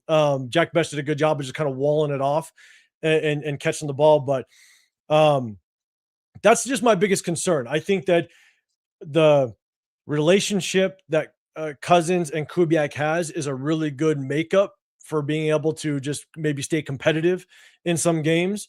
But ultimately, at the end of the day, it's really going to just determine, just how does Cousins' durability just hold up? I mean, I think it was he was on that one special, that quarterback special that they have. And what was that, like 3 seasons ago, maybe? I mean, you could just tell his body was already just hurting. And I think that was 3 seasons ago, after every single game and just the therapy that he had to go through to just kind of keep his body right. And he just would say it over time and time again, just how much he was just hurting throughout the season. And so kind of fast forward to 3 years later, just how is that going to take effect? And again, I hope that this offensive line kind of just allows him to have that protection, because if this offensive line breaks up and just, folds a couple times throughout the game and he takes a good shot, or again, just hand in face and he just can't get his shoulders, everything into it. One thing I noticed at practice and as he throws it, when you kind of see the shoulder, right? The throwing shoulder, when you see that throwing shoulder and everything come before the hand, that just tells me that he's just trying to get a lot into that throw, even when it's just a simple, just kind of drag route going, 10 yards across the field. So he's 38 years old. I think it's going to be very interesting to see just kind of how his body's going to hold up, how his arm's going to throw a hold up when there's live bullets. But again, I love the experience he's got with Kubiak. I think that it's going to allow us to potentially kind of be competitive in some games, but I do also think that we are probably going to do a really good job of relying on this run game. But that's also Clint Kubiak's history as well, even just last year with Seattle. So, Yeah. Well, I just seen Purple come in here. I gotta, we gotta give Purple his love.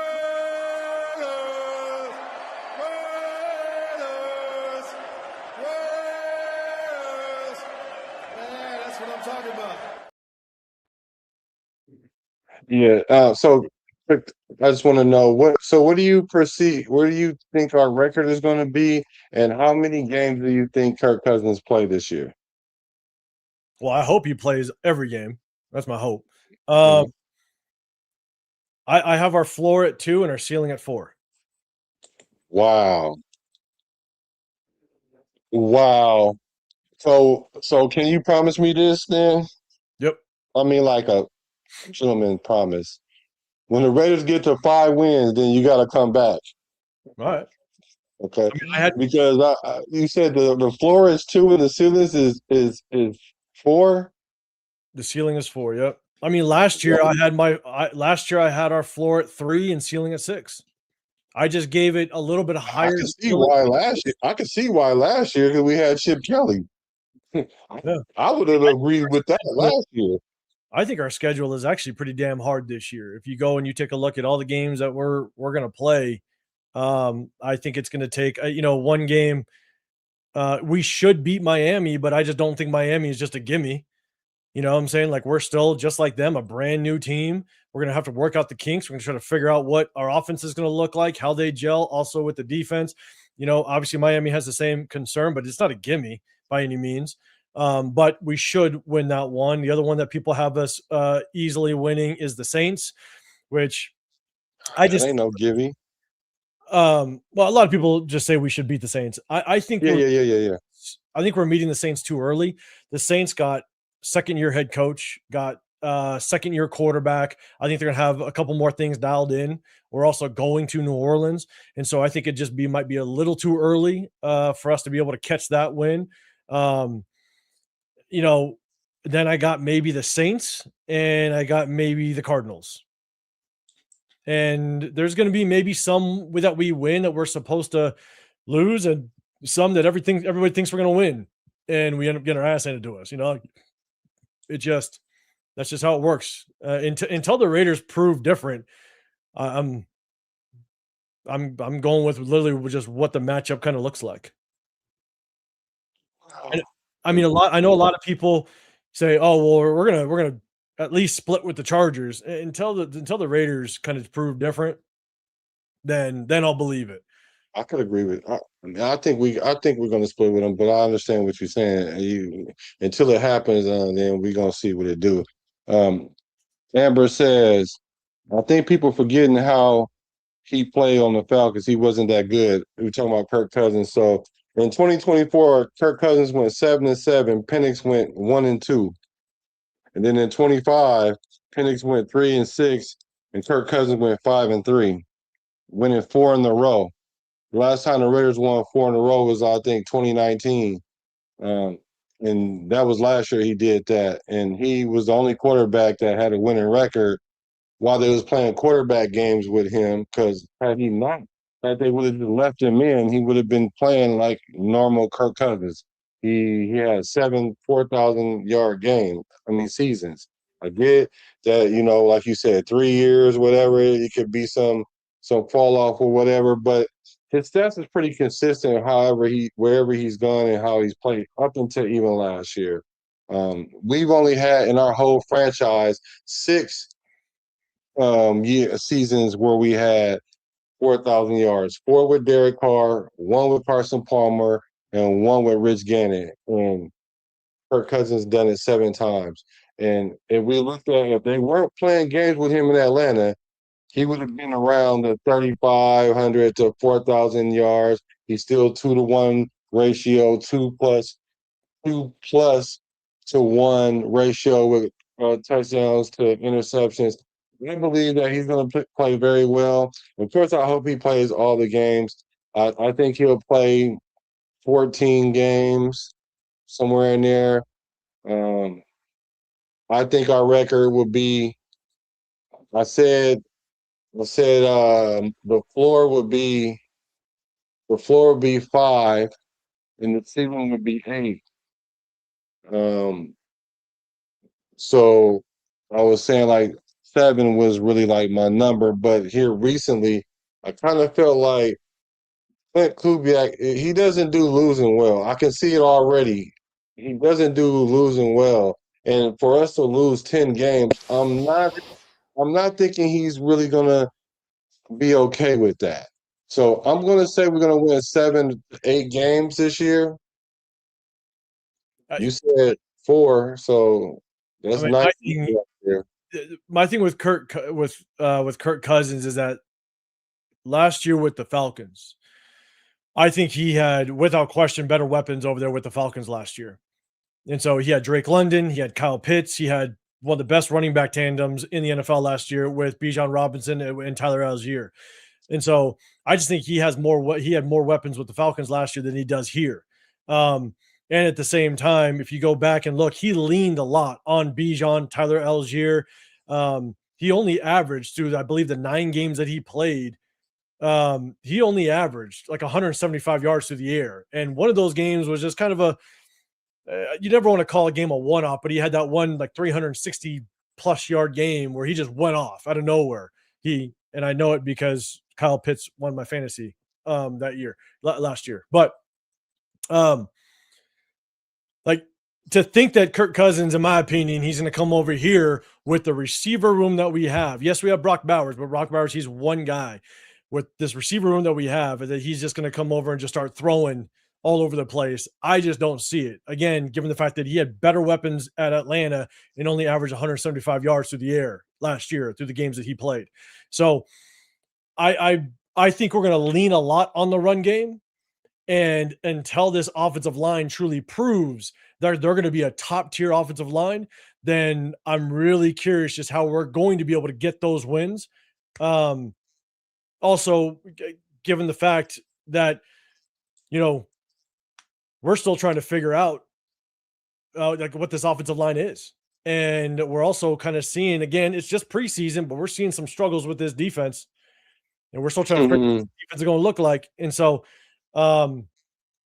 we may not be able to lean on this run game if we find ourselves getting caught down 17-3 going into the fourth quarter. And now we got to pass our way out of it with the likes of a Jalen Naylor and Jack Besh and Trey Tucker. Yes, again, Brock Bowers, but I don't think those are guys that we're going to be able to be crazy confident on to all of a sudden put a 17-point, fourth quarter up. It's just, I just don't see it until they prove it.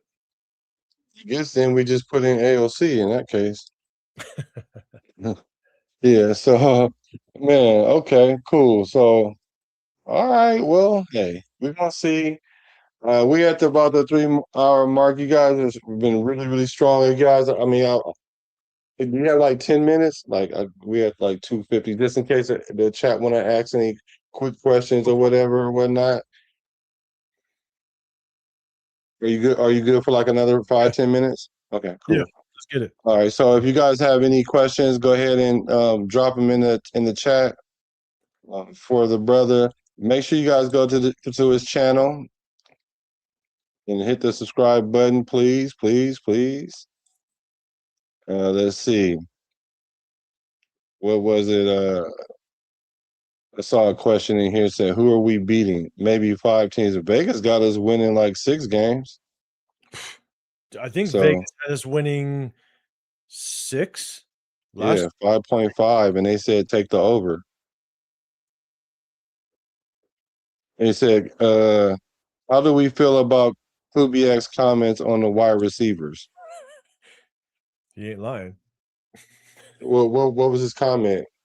Basically, they're still trying to find the reliable receiver.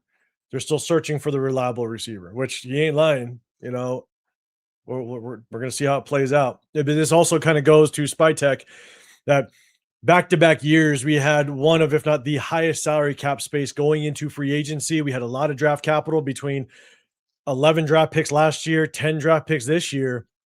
And if you cannot have a solid offensive line as well as a serviceable receiver core at the very least, Spytech, again, back-to-back years, top salary cap space, massive draft capital, and you can't come up with at least a, in theory, number one receiver. You can't come up with a good offensive line, and you drafted Jeanty number 6 overall.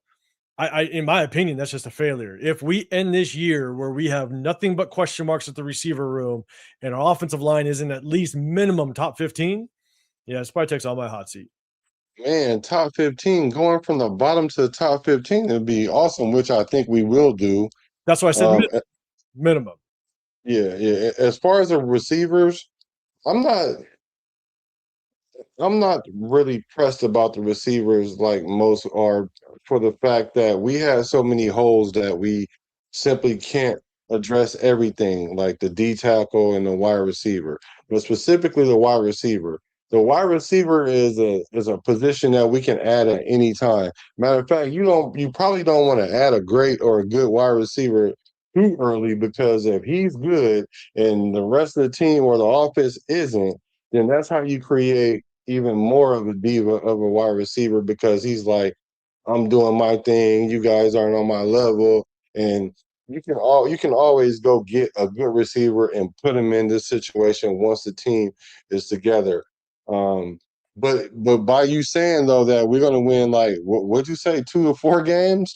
And let's say we win 4 games, that means we're gonna be picking top 3, top 5, like, right? So I hear you, but the problem is that you can address almost every single need if you don't pick up literally backup players. Kieran Crawford, Trey Zune, Caleb Rogers, Charles Grant. Like, you drafted backup role players that aren't going to even be starting when there were viable receivers still left on the board.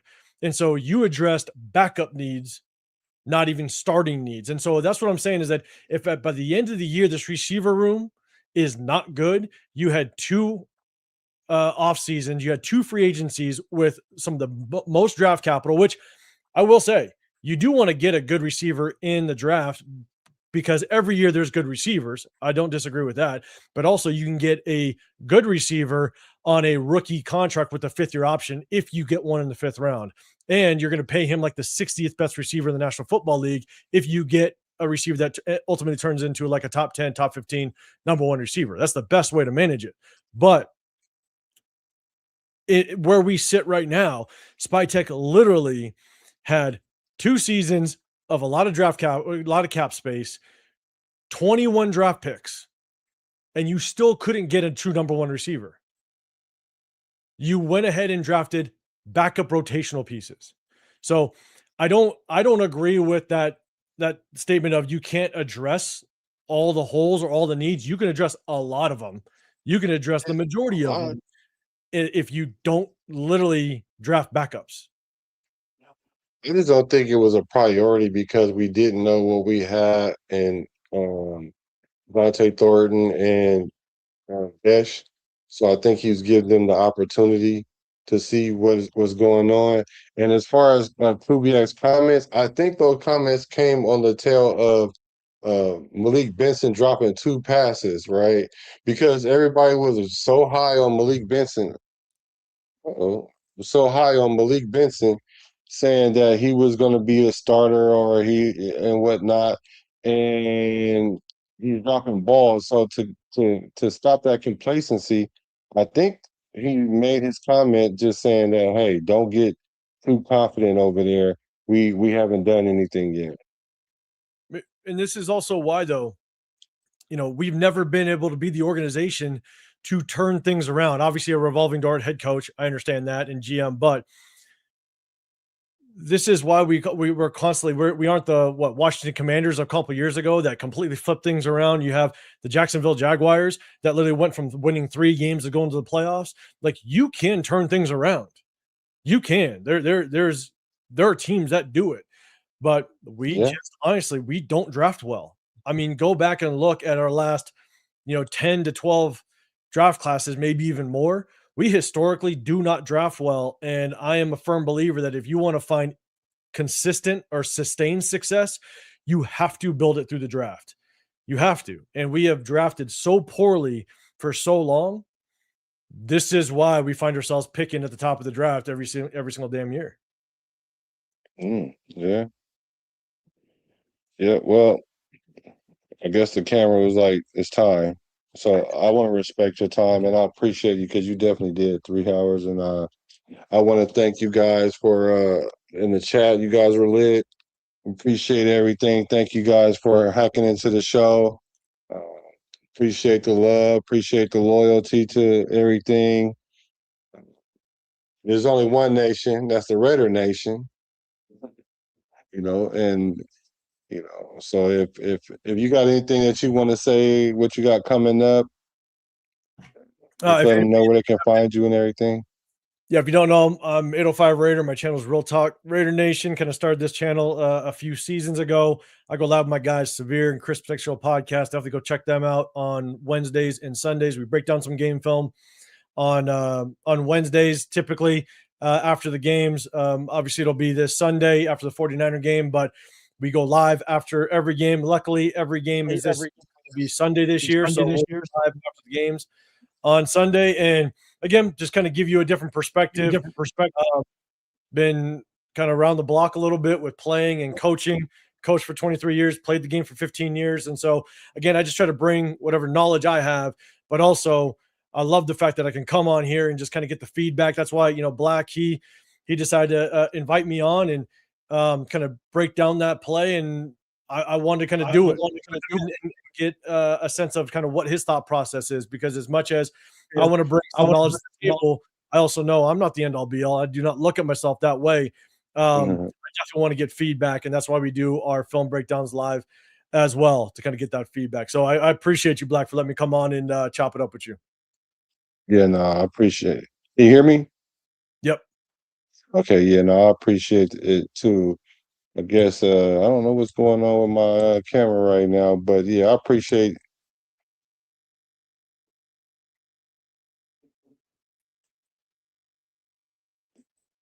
I think we lost Black. Now I'm on my own. No, hold on. I don't know what happened. If I was on my own, don't get me started. I'm gonna have to go after this chat a little bit. I see some of these people.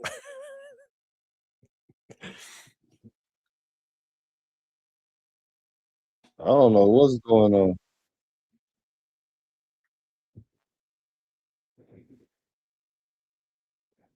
All right, can you hear me? Yeah, I can hear you. Yeah, I don't know. It's starting to fall apart now. The plan. We're gonna go ahead and land it. But thank you for everybody for coming in, and thank you once again, brother. Yeah, I appreciate you, big dog. Appreciate you letting me come on here. All right, till the next time. I'm a Raider from the Bay to LA to Las Vegas. Recipes to Al Davis.